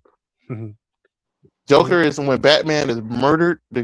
He launches a crusade through Gotham trying to find out who the killer is. But his violent quest answers only push him towards vigilantism more than the villain. Like I say, he becomes Batman basically. And Joker is forced to confront the truth that without Batman, he doesn't know who he is, which is why he always ends up becoming Batman. Wow. Well, it's a coyote and run. It's a coyote eating crow runner situation, audience. You lost your life's purpose after that. It's all Crypto's fault. Of course it has to be, man. It can never be Dennis Camp's fault, audience. Not this time. Gotcha. But, well, we're getting these projects whether you want to or not, audience. We'll see how they go. So, alrighty, Austin, any final thoughts before we move on? No. Gotcha. Alright, then. Alright, let's move on to the next one. King of the Hill Season 15 trailer, audience. So, yeah. Biggest King of the Hill. Oh, wait. That was one more show. I found that one more show. So, DC Superpowers is the other show. And this was going to be a bunch of random kids going to a superhero school, and the principal was going to be Martian Manhunter. So they basically said, we're going to do Sky High My Hero. Wow. They couldn't do Gotham Academy? Wow. It's the gods. No one wants to take Red X anymore, okay? It's the gods and monster arc starring some kids you don't fucking know and Martian Manhunter. Gotcha. So, alright then. Final thoughts, Jake, Austin, before we move on to the next? Yeah, that was it. We can finally really move on. Gotcha. So, King of the Hill Season 15 trailer, audience. Biggest King of the Hill fan here, and it looks pretty good. It's continuing on the good revival momentum that the last season had. Bobby and Connie, they are officially a couple, so that's going to be some good antics. Bobby has another girl who has a hots for him, so yeah, you can see the conflict going on between him and Connie there, you know. And we also get the surprise returns of Hank's old co-workers from the stricken propane days. We have Joe Jack, hey honey, and we have Enrique, voiced by Danny Trejo, and we have Roger, voiced by Chris Rock. So I'm looking forward to that, audience. You know, of course, you're going to get the voice actors back for this since they're all still around. So, yeah. Slowly, we're going to build up to Luann, audience. It's going to have to come up at a certain point, you know? So, if we get to see what happens to Hank's coworkers, we're going to eventually see what happens to his, his little niece. And kind of like the scene. You know, there comes a point like in a relationship in movies where, you know, it's the parents, it's the parents who Why you didn't learn to lock your doors? Why are you having sex or sleeping with your girlfriend at your parents' house? Man, I got excited. I forgot. Damn. Leave me alone. No, you lock the door, Jake, and you also get that stick thing that can jam behind the door. That's a lot of work, bro. It's really not, bro. It takes less than 5 seconds. That's super hard. Even if you didn't have the energy before sex, you gotta have. What is she? Whatever that 5 seconds, she said, "You know what? Not feeling it. Now you lost your chance. Fuck, damn, bro. Oh, that's all I'm saying. That's all I'm saying. Yeah, that's all I'm saying. The moment's over. The moment's over. And then guess what? The moment's passed. That's what consent is. All right. Oh god. I mean, yeah. I mean, that has to be your own personal kink. If you have your own place, you have your own apartment, yet you still choose to sleep with your girlfriend in your parents' house. No. Come on. It was in the moment. I was in the moment. Right? Yeah, because you've been mad. We're definitely doing it in her dorm. We're not going to my mom's house to do this.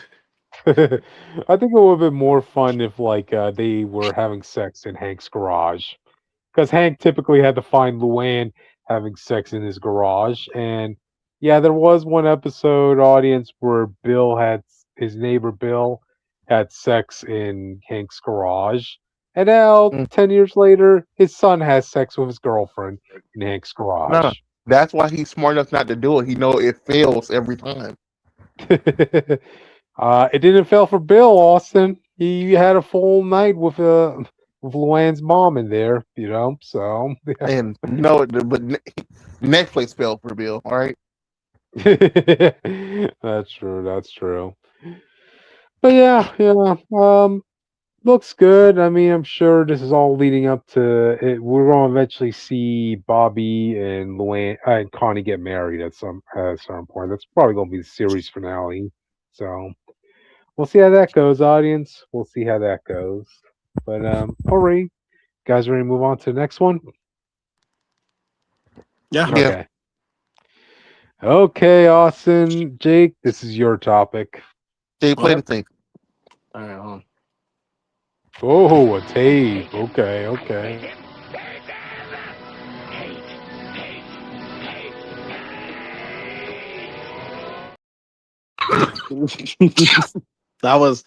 That's how Austin feels about James Gunn right now.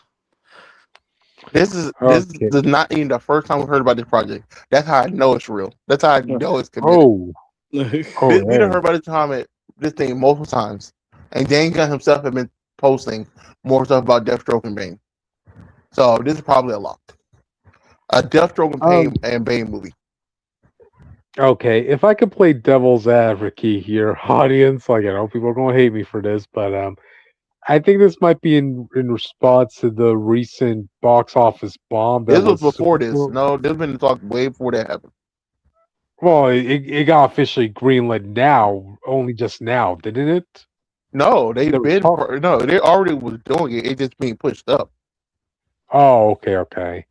Well, I guess I just want to be sure that the next DC movie they release is going to be a winner in their eyes. The next one is going to be Clayface, and the one after that is going to be Superman.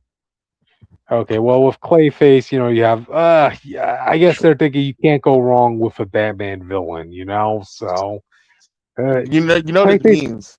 This means officially that James Gunn would rather push a PDF file before pushing Wonder Woman's film. True. Oh, jeez. This is really becoming the roast of Wonder Woman episode, audience. I don't know how it turned into that. Like, damn. Slade has done things that most other villains get crucified for and got a pass. Slade did the thing that Dr. Light did. And Dr. Light had they had a retcon, that whole thing. Hank Pym slapped his wife and he's never heard the end of it, all right? So the fact that he's getting a tag movie with Bane, these two dudes don't even talk. What they got in common? They're both villains. Well, they both gonna be paid to do the same thing. Oh, I want y'all to bring in the Batman. Whoever gets to get $2. Pretty much.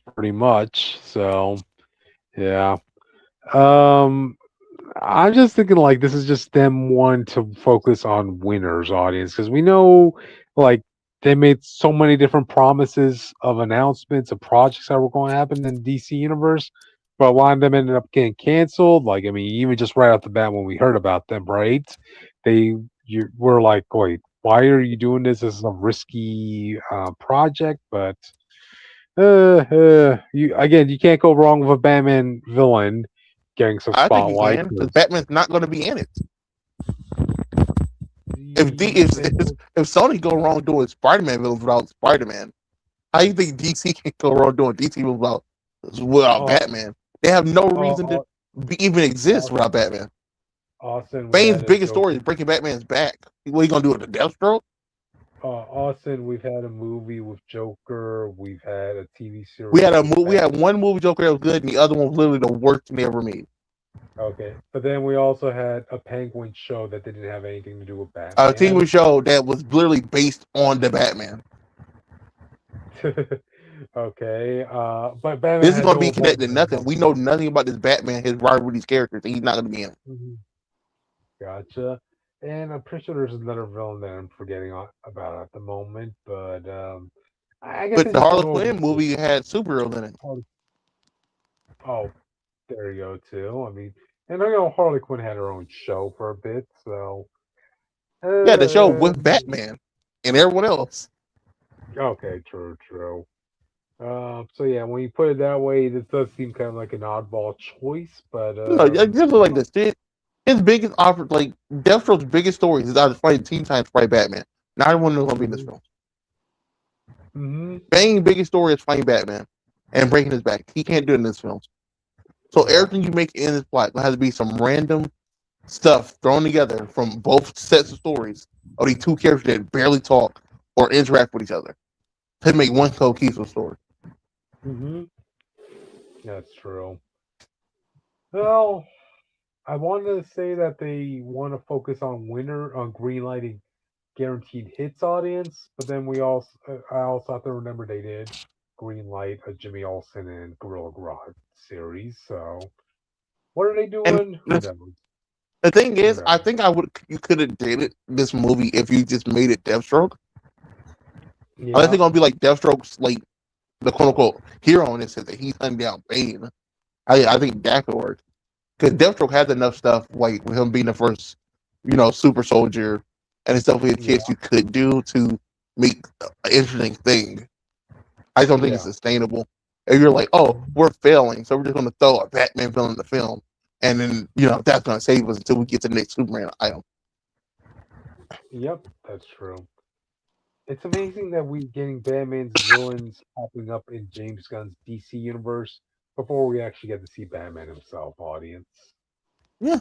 But it makes it even more weird. I mean, we know Batman exists. We saw him in Creature Commandos, but yeah, he hasn't made his big. No, Batman exists and Batman's old. That's true.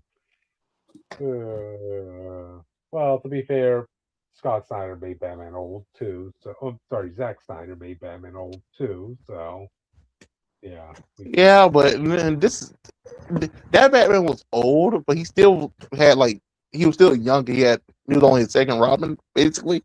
He lost Dick Grayson, so he hasn't had Jason Todd yet. Yeah. Here, this dude's on Damien, so he's really tail end of his career.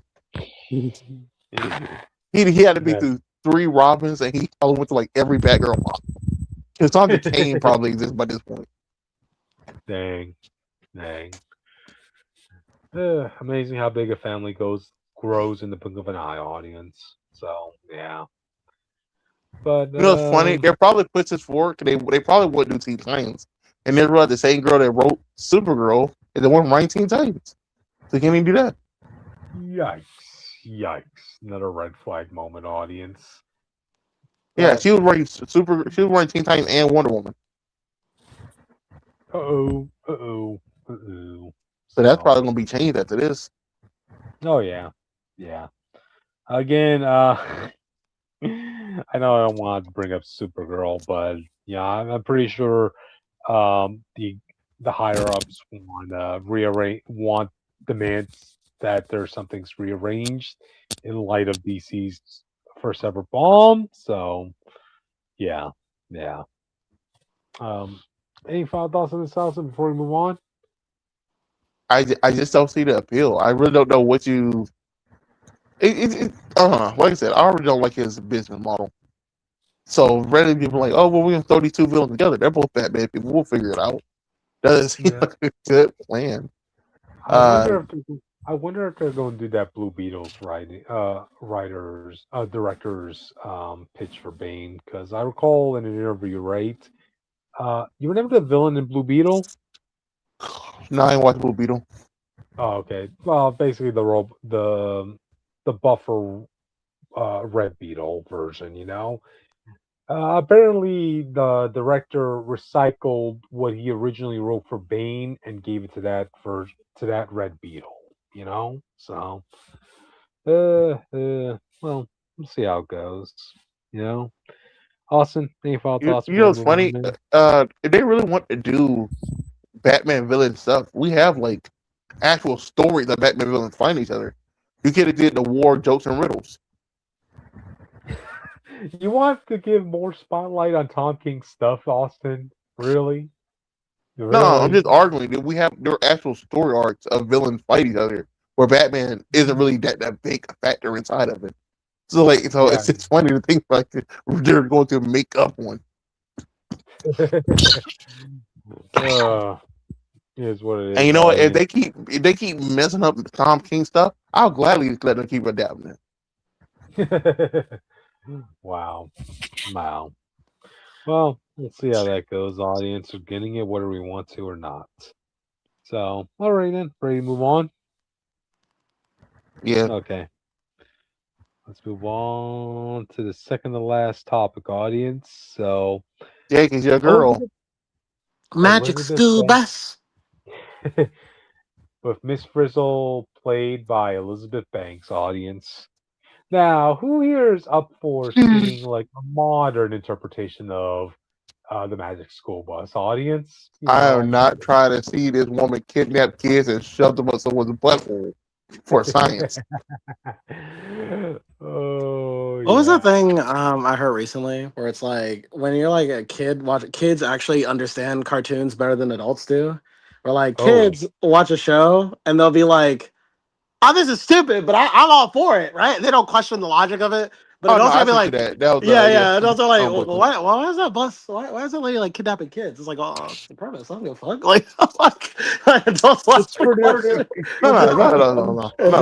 So I found the premise in a sense. It's just the fact that she I'll be fine with if the show didn't address it. With the fact that she gives out permission slips and stuff, so I'm like, there's no way this. Like, but everyone just knows there's casual magic blunts in the school. Well, no, by the way, I'm not taking it on you. I'm saying I just suspect this is what the movie's gonna do. No, I understand. I mean, it's just like she gives out permission slips. You saying my parent read I'm going inside Tyrone tomorrow? Right, and, like no one cared. It's like when a kid plays pretend and they understand these are the things that happens for this to work, but they don't understand how stupid what they're saying is. Like, I'm a doctor. I know I need a stethoscope. I don't actually know what I'm doing with it. Like, I just know that's what the doctor needs. You know what I mean? That's kind of what the magic. That's what a lot of shows like these fall on the logic for.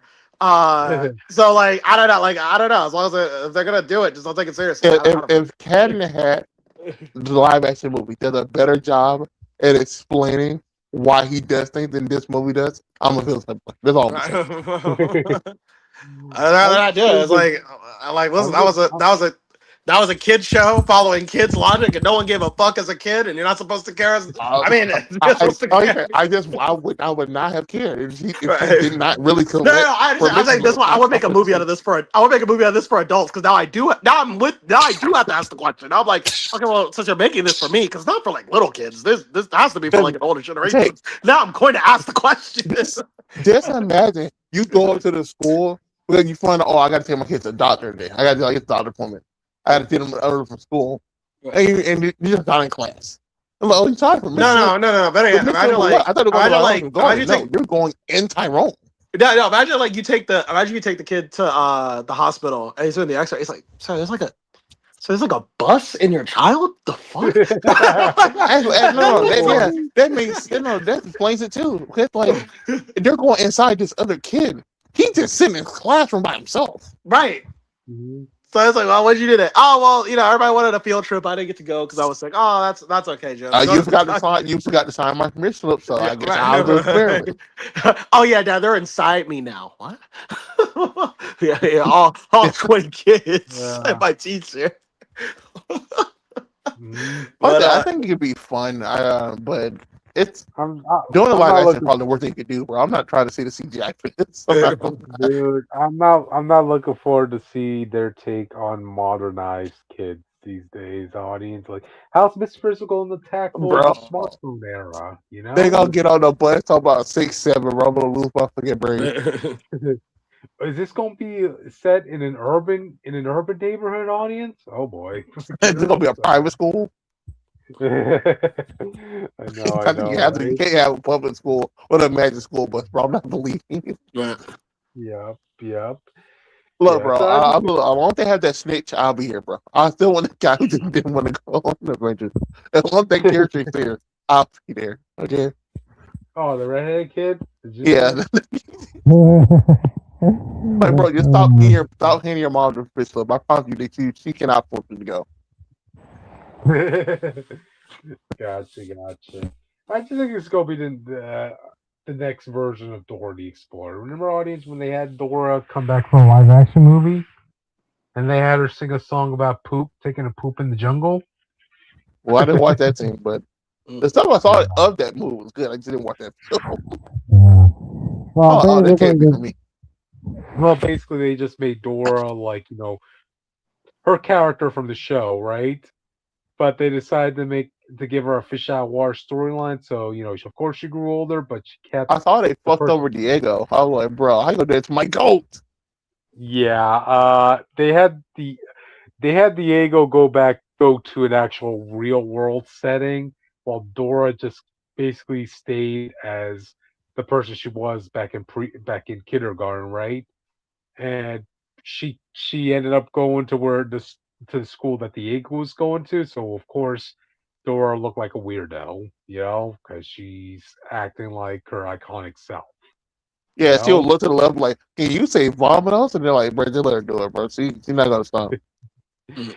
She even brings out like the bar of chocolate she shared with Diego, which was supposed to be their version of a promise, And Diego you still have that? You sick fuck. Yeah. Oh my god. You actually kept Dora, that? if we eat that now, we'll die. It's old.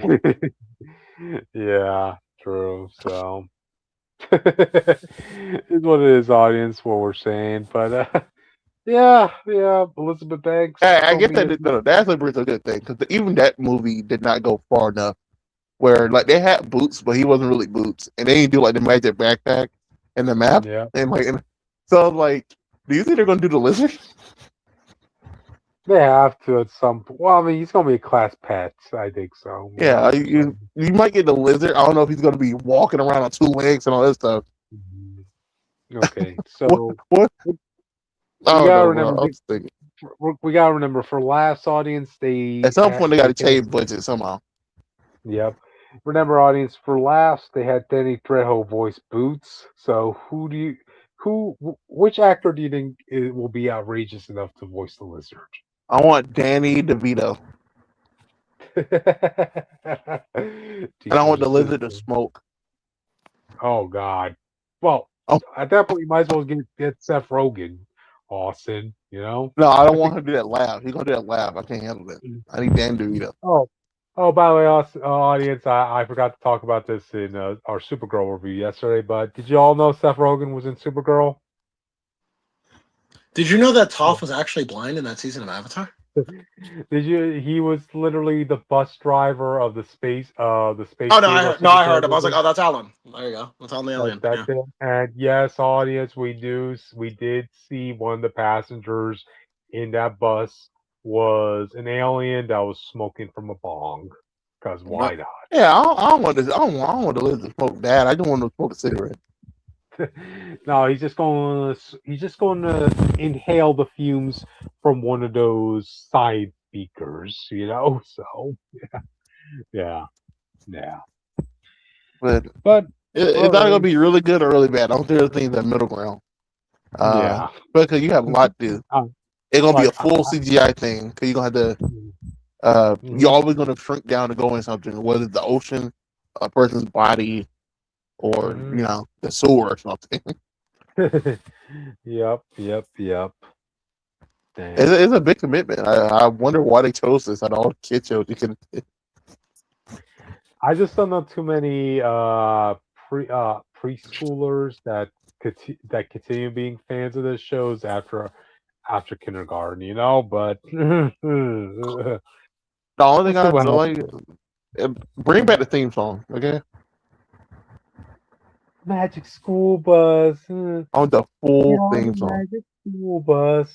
It's just so long since I heard that song, audience, so bear with me. But anyway, please let it be a normal field trip. What the fizz? No way.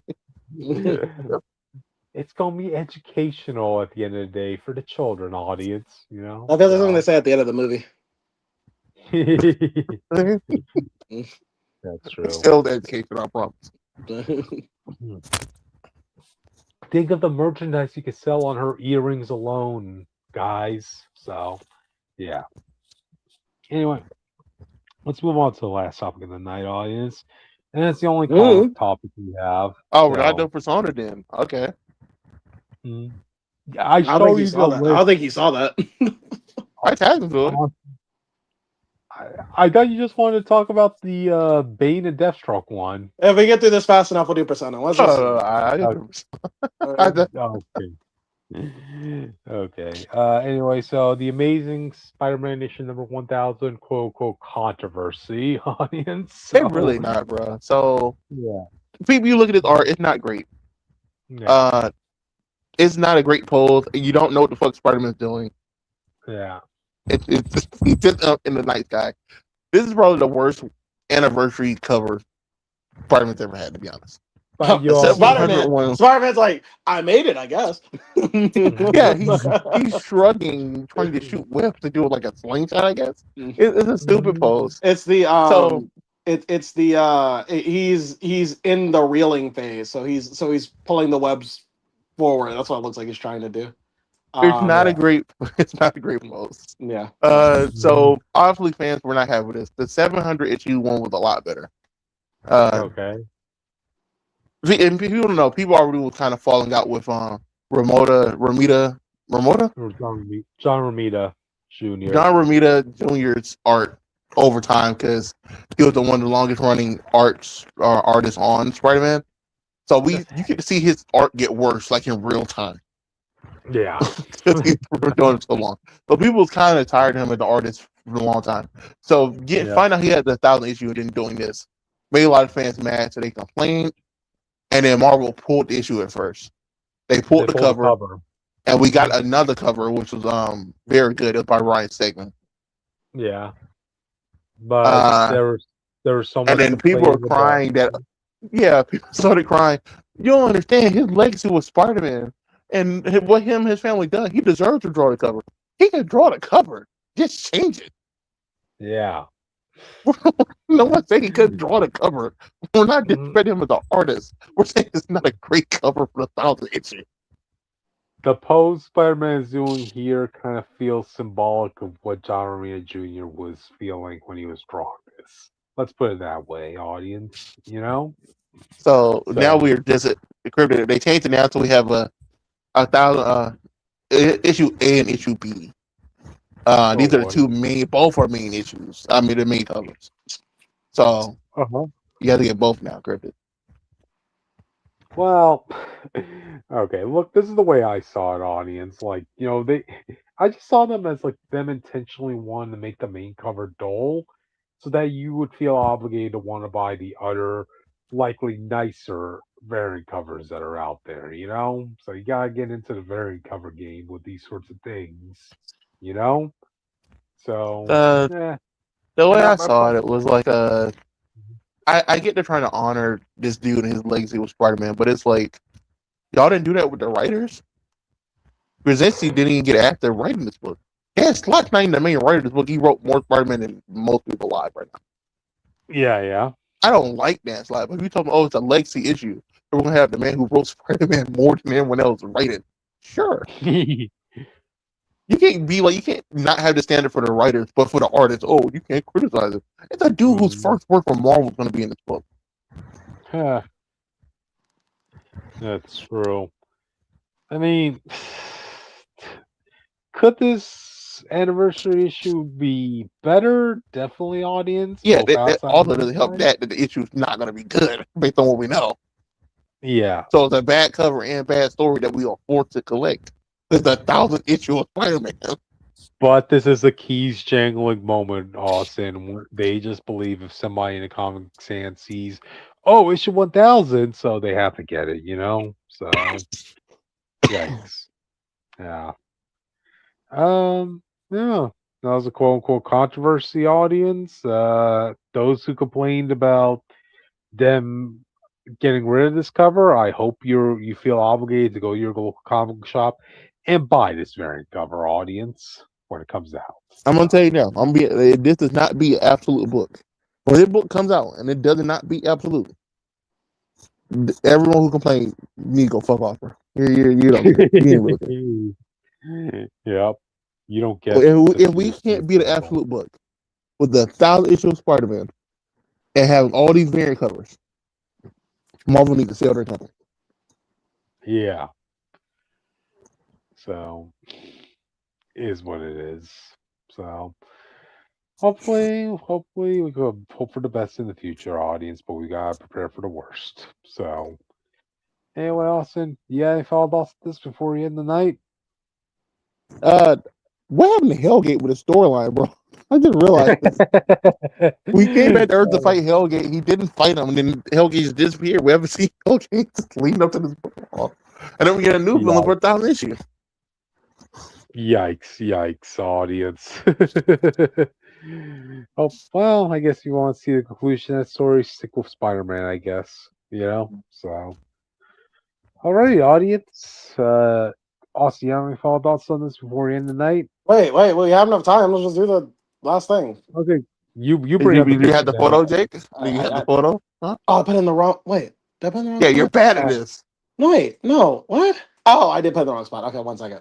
See, credit his 5%. By the way, Yeah. Hold on, it's loading back. Okay, there we go. Yeah. There you go. Persona. I was like, this looks so stupid. Let's just do it. so Netflix is doing a live action Persona, but I could not find which Persona it was, Jake.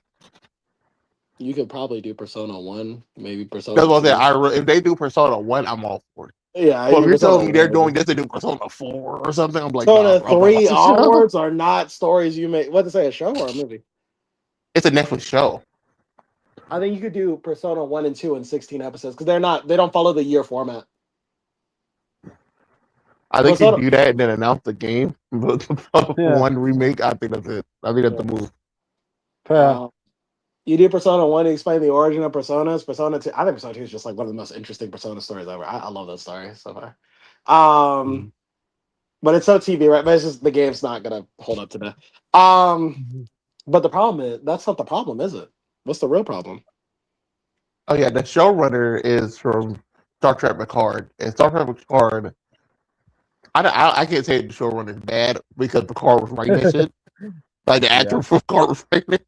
But I don't see through was better. He got better over time. It's not the best look. He doesn't fill you with confidence saying that he's a showrunner.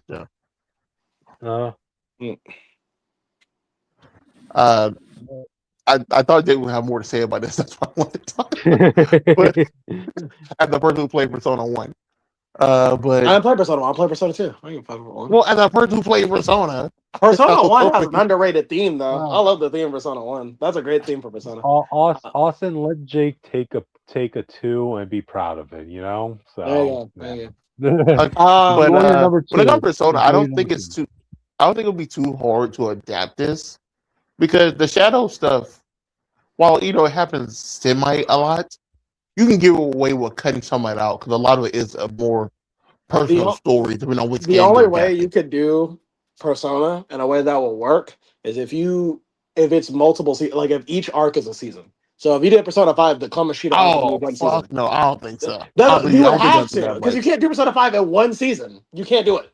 You can't even do it. I'm saying you do the whole show in one season. Right. I don't think the common thing can be like 8 episodes long. You do Kamoshida in 8 episodes. I think Kamoshida is like 8 episodes. I don't think it needs. I don't think it needs to be 8 episodes long. Oh, I was like, well, because like I think most of the fluff is you playing the game. I got the first episode isn't that long. Like the first arcs aren't that long. I don't think it's. I guess two maybe, but I honest to God, Kamoshida really could have been just a guy. I think Kamoshida, if you stretch out how bad this shit gets, you get it. Because then you would set up like Joker's thing. Because I don't think Joker's thing needs to be stretched out for like a whole show. You can just explain like what happened to him.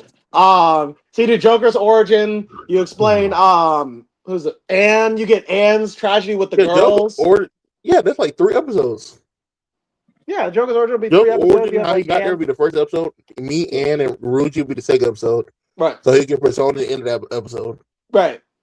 And then you have the exploration of the you have exploration of the palace, but they can't be in there all the time because they're gonna get exhausted. So you have Kamoshida do his fuck shit in between, right? And then like you introduce the Velvet Room, and then you have the actual final confrontation, which will be the final episode. Where Kamoshida's like, you know what, come get me, bitch. Like that would have been the final episode. That's a hype moment right there. That'll be a season. I don't think that 8 episodes long, but it could definitely do a season. Yeah. I think that'll be the way you could sell it. Ironically, 8 episodes. You throwing mementos in there and everything. yeah, there's lots of getting other way. Oh yeah, and then Morgana. You got to get Morgana's relationship with the cast in there. Persona 4. Don't do 4, bro. I can't do nothing. I can't see Tony. I wish you could see the face I was making. I was like, Persona 4. There's a character named Teddy, bro. We're not seeing that. We're not doing that. And ironically, even though people say it's the best story, it's the most straightforward story, but I don't think Persona 3 is TV ready. I think Persona 3 needs a lot of like in between shit. Persona 3 is like it's not even OVA. It's too long for an OVA, but it's too short for like a TV show. Like, you know what I mean? Yeah. Like I don't know. Like, Persona 3 is the epitome of like, yeah, you had to play this game. Right, yeah. Persona 2, Persona 1 is actually interesting. Persona 1 has two stories, and none of them are canon to each other. So there's like, so there's the beginning of the game, and you have a choice to make, and depending on what you do at the very beginning of the game, you get a whole different storyline. Basically, that has nothing to do with like the other one. So there's like, you're fighting a whole different villain with a whole different motivation and a whole different like map. Okay, and then you have like the main story, which is about the canon story, which is the origin of the Persona universe and all that shit. Okay, obviously we do the Persona universe, but I'm just saying that's a little more flexibility there. You can introduce the Devil Summoners if you want. I don't think they're gonna do that. I don't know how much Atlas puts stock in the Devil Summoners anymore, even though it's supposed to be their timeline, but whatever. Then you have Persona 2, which I think is just TV ready. For those who don't know, Persona 2's plot is that they're in this small town. I don't want to say it's a small town, but in this like little like community, if people believe a rumor long enough, it becomes true. So if I believe, go around telling people I have a big penis, right? Don't happen. If I go around telling people that Austin's a brick wall, and they're like, "Oh, I guess he is," and enough people believe it, Austin's a brick wall in real life. That's how it works. Okay, so I'm just saying, Austin, you better watch out for those cracks. You won't want to see what happens there, you know. So, right. Yeah. It's also crazy because the protagonist can use this too. So they go to like the Devil Summoner agency and like, can you spread a rumor that like there's a gun shop at like the back of the kitchen or whatever, and then people start believing it. So there's a gun shop in the back of the kitchen. I'm like, oh, that's awesome. That actually does scare me because I brought up cracks. So like as a kid, you believe all that dumb stuff. Like, yeah, my mother's back actually.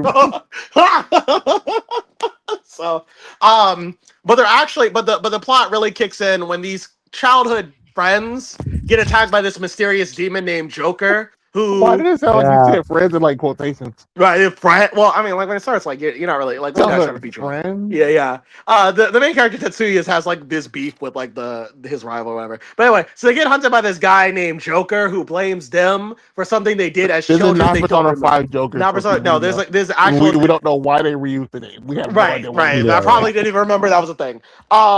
There's a guy named Joker and he blames the kids for something they did when they were younger. And this is why the game is called. A rumor that my dad wasn't around, and he left to go get milk. Right, and this is why it's called Innocent Sin. And then you also find out Joker actually is teamed up with like influential people in the city to kind of fuck with the city and fuck with the kids or whatever, and you kind of have to set things right. It's like a really cool premise. I was halfway done with the game, but I got stuck on one part. I was like, fuck, I'll come back to this. But like it was a really fun premise. Now that is a TV show ready thing. It has the drama, it has the mystery, it has like a villain with like an angsty pet, like a sympathetic villain. It also has like the whole connection between Tetsuya and Joker. See them as kids. Even though the game didn't tell you, but it's clearly them as kids. So there's a lot of like moving parts in that story that it's just TV. It just works. It's just TV ready. No, I wouldn't make it a show. I wouldn't make it a movie. But that's kind of the one that I would want to be made a movie more than the others. It's just our show more than the others. It's just more ready than the other ones are, I think. But you could do Persona 5. You can do Persona 5 if you What the hold on? I'm looking at this art you got. Nigga, that must be Shido at the bottom? What are you talking about? Netacom Machida, that must be Shido, the bald-headed dude? I guess. Bro, why you lose all his aura beams? But you'll understand. It's the big bad Persona 5, but he has like shades on all the time. He got like this like weird goatee thing, and it's so see him just be here bald like a bald baby. Like, what you do to my guy? also, artistic design, artistic choice, maybe. I don't know. also at the end of Innocent Sin, it ties into another game called Persona 2 Eternal Punishment, which actually is the canon timeline to Persona 3. Like, Persona 3 exists because of this game. So, really, you could do 2 different stories of Persona 2. So, if people like it enough. I didn't play Eternal Punishment yet. I actually do kind of want to play it because the story sounds really interesting. You're basically replaying in a world where the main character never existed. But you're playing as like the girl character in that one. So I was like, I've kind of figured out like what was going on with that. But yeah. So if you want Persona, there you go. That's how I would do it. Okay. Yeah. Also, what do you think? What corner would you go with? Based on everything you said, I'll probably have to do 2. Mm. I feel like the rest of them are too long to commit to long term. Mm. You can't guarantee it's going to be a success. No. No Persona 4 is like 5 seasons, bro. And the first episode's gonna be boring as fuck. Yeah, so it's like you'll have to just do Persona 2 and then build up to the other shows. Yeah. But Gotcha. it is what it is. Anyway, yeah, audience. So we reached the end of the show. Well, that's all the topics plus 1. So Yes.